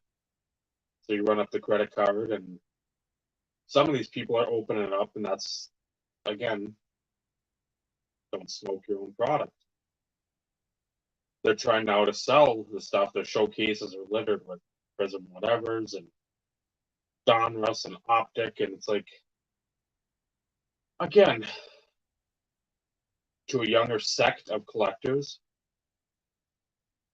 the Chronicles and all this other stuff, get a Burrow rookie for a couple bucks, a Herbert for a couple, Jefferson for $1 or whatever. That's fine and dandy. But when you have veteran collectors that actually know what's going on, and to find dealers that have stuff that you want at a price that isn't 10 times a year and a half ago, if they're just above whatever they paid for it, or maybe it's within reason, market value. I mean, again, you don't have that outlier of like a $700 sale and then everything else is at like, let's say 200. So they might have it at like 175. Those folks, I won't say are few and far between, but the willingness I've found, the willingness for people that want to actually, I'd say, wheel and deal, those folks, for whatever reason, I don't come across. Anytime I've been to a show, it's mostly, what do you got for like wiggle room on this? If I piece this, and this together. Well, we're just, the sticker price is what we're looking at. Like, okay. If the sticker is eBay price, there should be wiggle room. You're not, yes, you're paying for a table, but you're not paying the 20% fees. And you have to factor in that table into your costs. I can't factor in whatever a price is going to be on a card. Let's say I put the Chris Paul Kaboom up last, whatever sales, 150. Last 4 sales, and it goes for like 375. You're like, oh, well, shit, that's going to take a bump over there. I still get more, but I still get a lot more taken away. So, do you want the money now, or do you want to pay fees, PayPal, eBay, or do you want to pay the built-in fee with a table for $40 for the weekend? A lot of those folks just don't want to move. So, like the next time I go back to like a Miller Hill Mall show in Duluth, it's like, I didn't have luck with these guys. They weren't really wanting to get rid of stuff. And when I look at them, you know what they're doing? They're sitting on their laptops or their phones watching games. Collector or not, I don't care if you got the best showcase. If that's the way your customer service is going to be, you could have 20 cards I'd want. If it's 20 I want or need that I don't have, especially if it's for like a JJ collection, I'm going to have to think long and hard about it. But it's just stuff that I'm like, man, I'd like to get it. And you're acting like that. You're watching movies. Or your girlfriend's telling you whatever. It's like, no, you need to have better decorum there. But to see the same stuff over and over again in a lot of these cases, I just quickly, I look, I'm like, ultra modern, ultra modern. If a dealer that has the ultra modern, oh, what are you looking for? I said, you ain't gonna have them. Try me. Matt Dumba, Josh Johnson, Josh McCown, Dennis Northcutt. That's a start. Who? Oh, it's usually, I got one guy to say Josh Johnson, like the Marlins guy. I'm like, yep.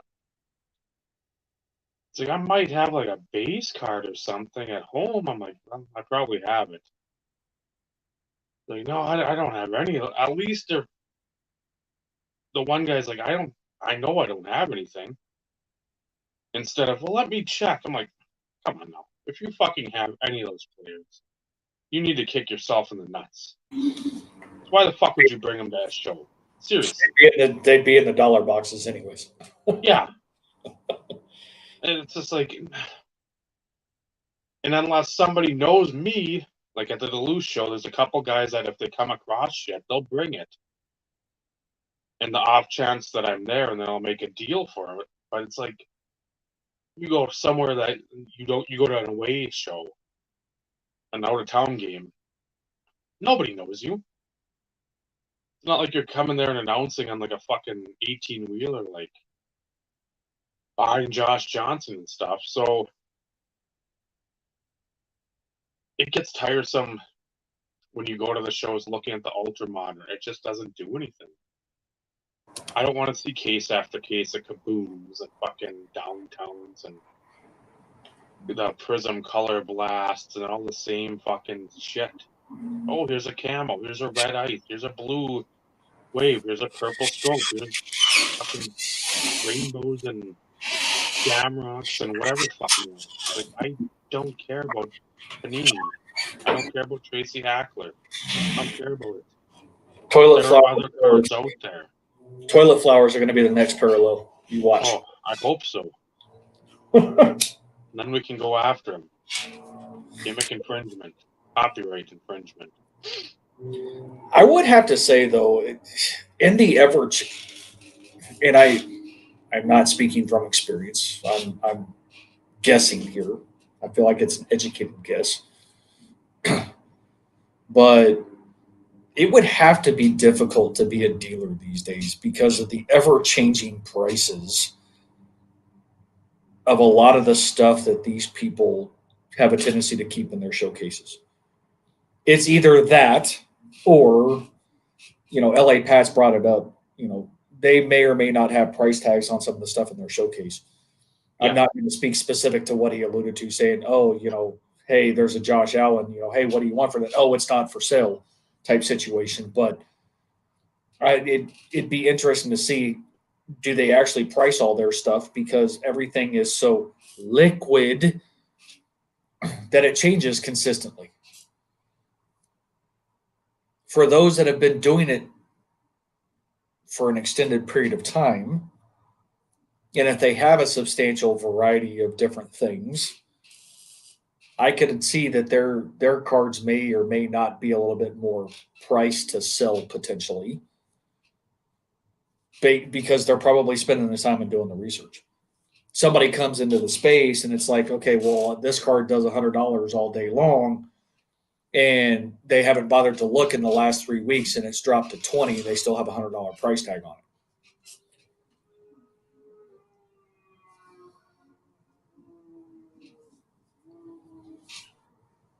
That's what you hope. At least they want to. If they're willing to sell or they're wanting to sell,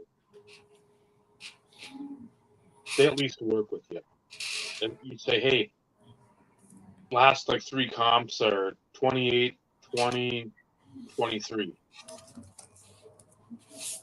and you got like a $60 price on it.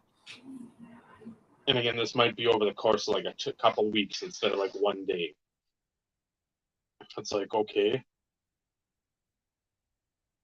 is it going to be a situation where you're like, well, you're thinking to yourself, well, I got 60 into it or whatever, or I got 80 into it and I'm already got down to 60. It's like one of those, and you just might as well wait until the price goes back up, or you just sit on it at your current $60 price, or do you say, you know what, if I can get 30, 25 for this, whatever it is, I move on from it. It's out of sight, out of mind. It goes to somebody else. It's going to depend on the mindset of the so-called dealer, which a lot of time it's not just like because I think when we think, the older collectors think of a dealer, I don't think of Team Schmedium. I don't think of fucking Home Ec Clothes and Human Stink Line. Those aren't dealers. Those are conniving little snatch cunts. When I think of a dealer, I think of like the old grumpy guy, like a 50, 60-year-old guy that's been in the game for a while. You're looking for the curmudgeon. This is correct. I think of those guys. I don't think of young dudes. That's just not. Again, the shows I went to when I was younger, it was in fucking people my age. The one time it was when one of the guys that worked at the sports card shop in Virginia had a table set up because he collected hardcore too. But him and his buddy, who I'm still friends with to this day, split the table. And again, they both collected like literally hardcore. So it wasn't like they just had like 5 cards out there.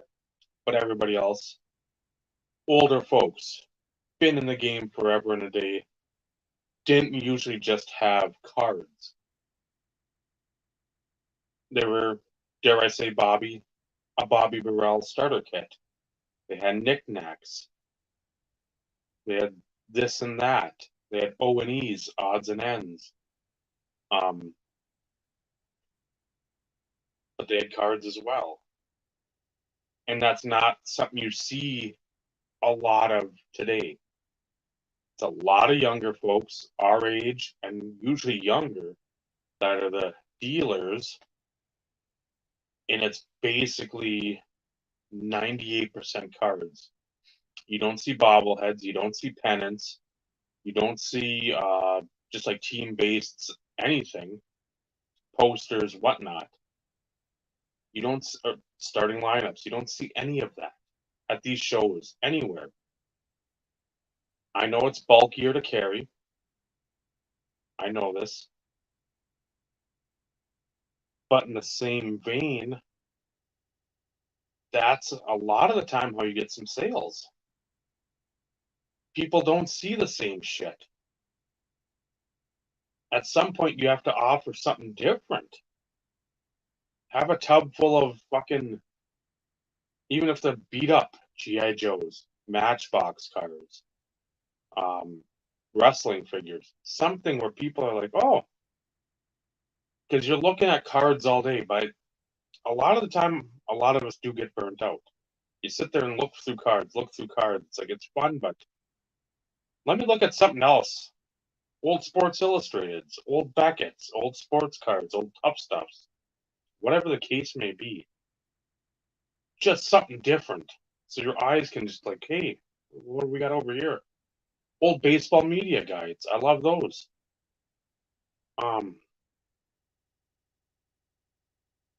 You just don't have variety because everybody's pumping out the same fucking shit. All these same stupid people that should have been wadded up in a fucking Kleenex long ago. They keep on pushing the same shit. And because mom, dad, whatever, keep on giving them Delta and Southwest tickets to all these stupid shows, they have the reach. They end up on floating head shows with cool updates from the Dallas show because we can't get in the fucking kumbaya powwow fucking circle jerk campfire. It, again, good for them, but you're not fucking working. When you say you're on the grind, son, you don't have a fucking clue what the grind is. None of these fuckers do. So, yeah, that's where I sit with the card shows. It'd be nice to see. I don't even know how many years ago it was now. Must have been 4.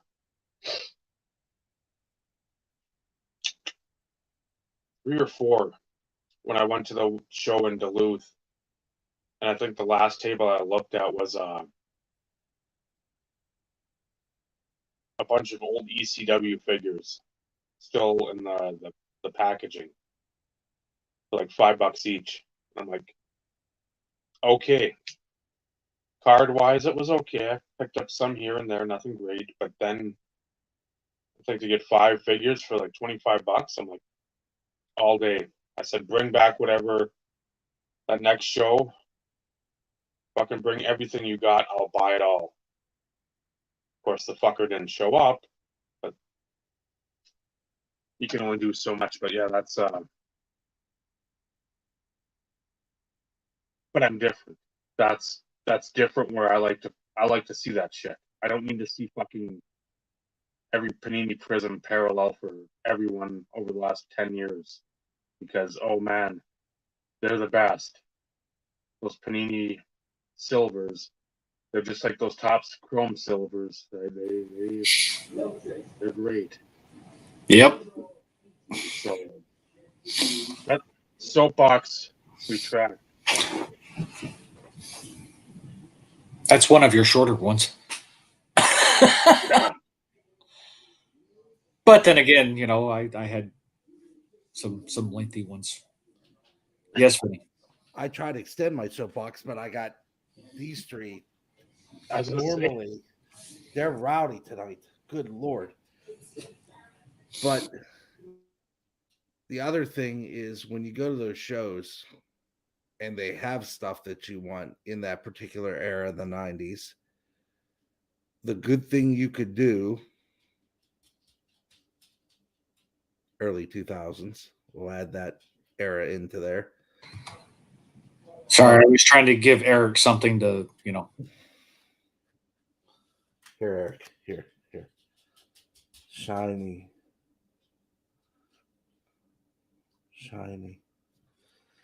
And yes, that was a Patrick Waugh card, not a Lemieux card. Picture that. It's Patrick Roy, damn it. Come on, say it right. I don't have a Henry Richard card, or I'd show that. But when you go to those guys, they're like, I want $80. I'm like, no, you don't. Well, what do you mean? There's no one here that is going to buy that. I will give you $50. Then the logic sets in, and then you get the win. Because what they fail to understand, there's not too many people coming to the show looking for 90s stuff, early 2000s. So if they have it, who else are they going to move it to but me?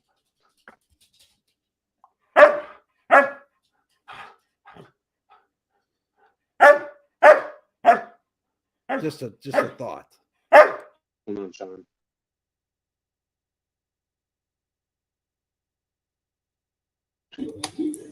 I'll give you $5, Dave, for that card. Sold, right? Oh, sorry.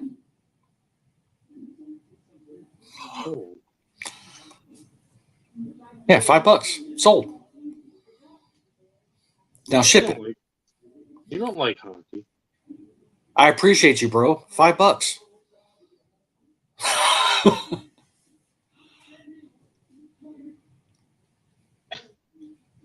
That is Purdy, though. That's one of my favorites. I love that one.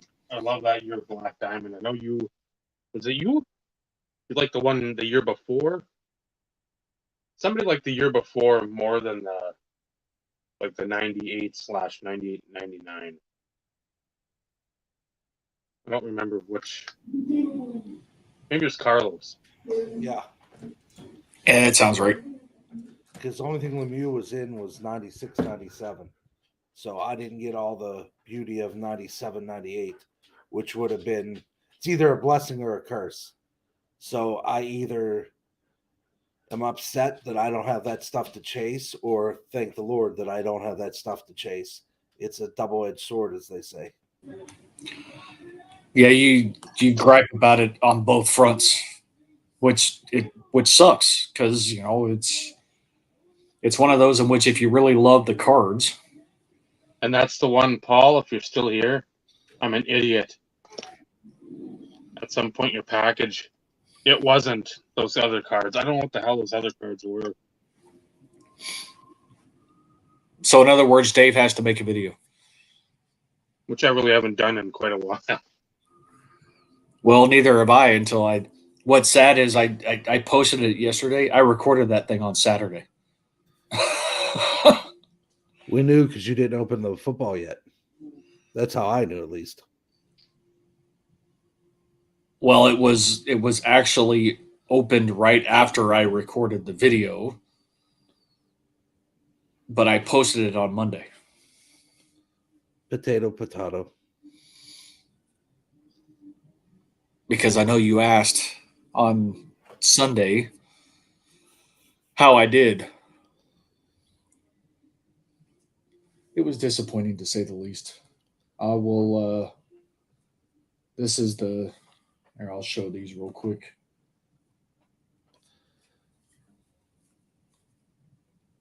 Where is I was like, where the hell is the Reds?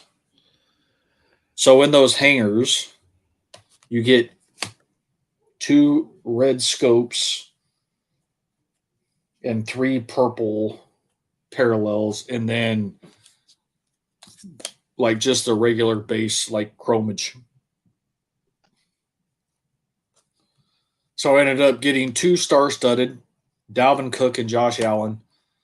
I mean, they're pretty cards. They do have refractor fronts on them. Of course, I can't call them refractors because it's a Panini product, but they do have refractor fronts.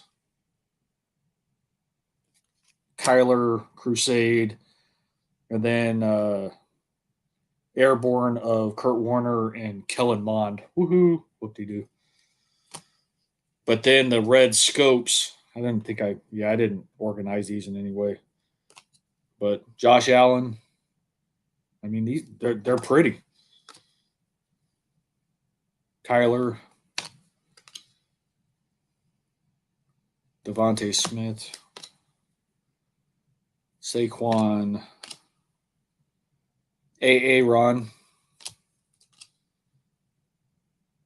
Mahomes, Zach Wilson. Oh, I didn't pull a Zach Wilson either as a rookie. Dalvin Cook, Jalen Waddle, and then Tyreek Hill. But I mean, that's the stuff that you're chasing in those hangers. I said it's not horrendous, but it was a fun open. Just like I said, disappointed that I didn't even get a stinking base set out of all that. But I digress. Coming up on the 2-hour, 15-minute mark, Dave. Didn't know if we want to have I'll say the last thing we can cover is just not using the correct verbiage and nomenclature. When they try to explain a card, who was it? Rennie, Patrick Waugh. Well, here's a whatever card, and I don't know if it was his rookie, and he's pictured with. I remember with the Avalanche and who he's pictured with. Oh, that was Avalanche. the dude. He was from the Texas Roadshow, I think it was.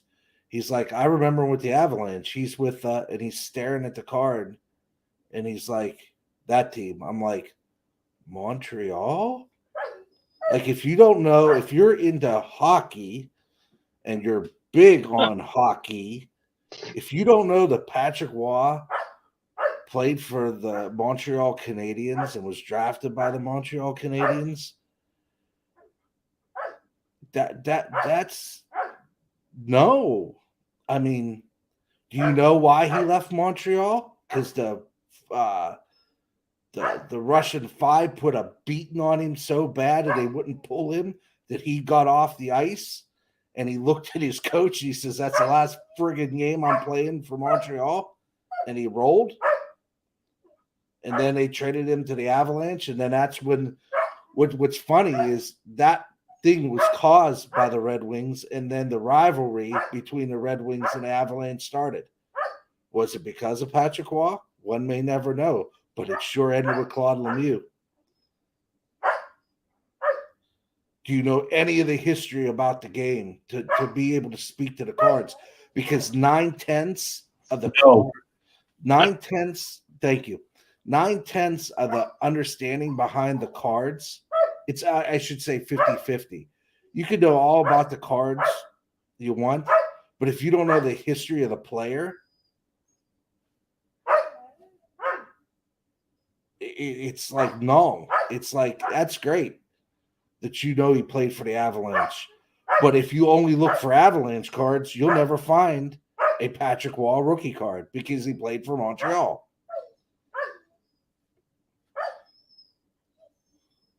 And like a guy like Yager, he played for 30 teams. I mean, I wonder who he started out with.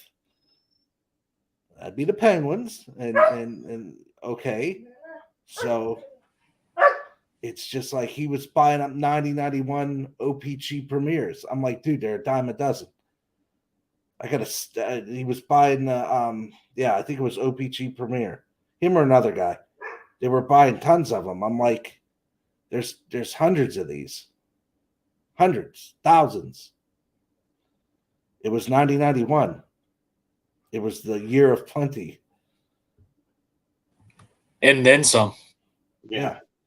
They still hadn't turned off the 89 presses for Griffey Jr. at that point. I mean, come on.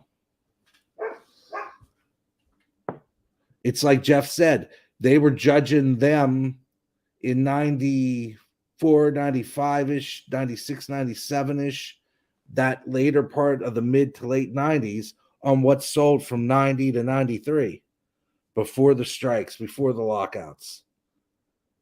So you know right there the things went. I need Paul and a hashtag invest with the down thing, please. But I digress. It's you had a plethora of stuff until probably 94, 95 hockey-wise. Then it started to calm down. And then 95, 96, 96, 97. Again, less product. Not as probably just as many brands, but the print runs probably went down because nobody was buying it. Either that or it's locked up in boxes all over the countryside, which is an absolute possibility. Because you could still find boxes of most of that stuff. Some of it's harder than others, you know. Try to find Fleer Ultra from 96, 97. Not an easy task. Flair from 96, 97. I've seen 3 boxes in the last 3 years on eBay. I'm willing to bet though, Flair print or hot Flair. Wow. I'm talking brands. I'm talking brands thinking sports. Print runs for hockey, I'm willing to bet you were a lot lower than the other major brands though, too. Yep. So even to that point from 90, I would say 90, 91, maybe a couple years before that. I'm trying to think of the cards in my head. So they probably would have printed a lot of stuff with Brett Hall. So that's 88, 89, if I'm not mistaken. Yep. 89, 90 was Leach, Theo Fleury, and those guys. Sakic, yeah. And then up until 93, 94, which is really not a ton of rookies. I'm thinking just based on tops in my head. Then when you hit 94, 95 for tops, things started to settle down. The boxes are more expensive. You can now. So what I'm judging on is if I look at a box of that stuff now, it gets more expensive as you get to the later 90s. Now, BBC E-Rap stuff, it's different. And if they're solid rookies, the 90-91 OPG Premier, you could get them for $100 a box. And that's about what they went for back in the day. They were about $100, maybe 75 to 100. Now they were up to about 1,000. Now they're down to about 500 because people want to get those rookie cards out of there and hope that they're going to get Gem Mint 10s. So the Yagers, the Fedorovs, those guys. But again, not all the rookie cards are in OPG Premier, whereas Upper Deck, you had a good bit of them, except that guy named Martin Brodeur, and he's only found in Score. So you have to know your hockey and your hockey players, and it helps to know all the product back then. Am I an expert? Not even remote. But I got that guy up in the corner on the left hand side, and I got the Oracle, of course, to ask those questions when I'm flummoxed or befuddled and I need a second opinion. That's what the hobby's about. Soapbox, retract. Dogs bark. And They're outside, so they're barking to get in. So once I let in the hounds, it's going to be. you were just told. Yes, I was. Wrong button again. What is up with you struggling with the buttons over the last few months, man? I'm just asking. Sometimes I put myself off camera just to shake my head at these dogs because they drive me nuts. And I just look at them and, yeah, you. And that's most of the time where I go off camera is to just look at them. And they look at me like, what? You're not allowed to have your time. I give you all that time during the day to do that thing called what's that, work? So when you come up here, it's my time with you. Yes, I digress. this is true. They're the alarm, the pre-alarm for when it's time to start wrapping up.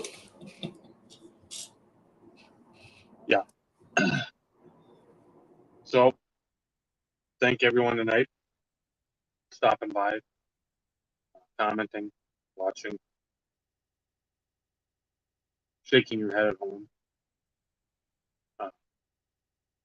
Like we said, can't do it without you.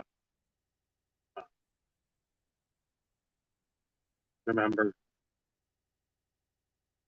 get us money one way or another.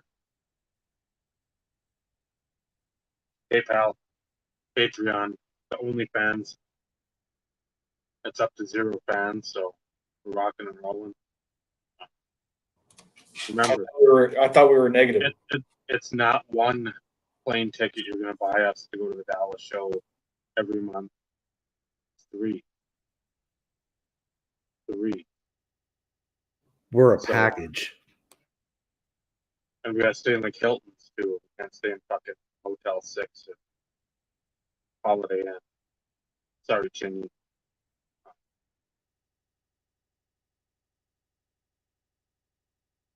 So remember, that's Steve. That's Vinny. I'm Dave. This has been the Insert Revolution podcast. Remember, collecting cards, amazing hobby. The friendships forged in the hobby, it really matters. Good night, everyone. Bye, everybody.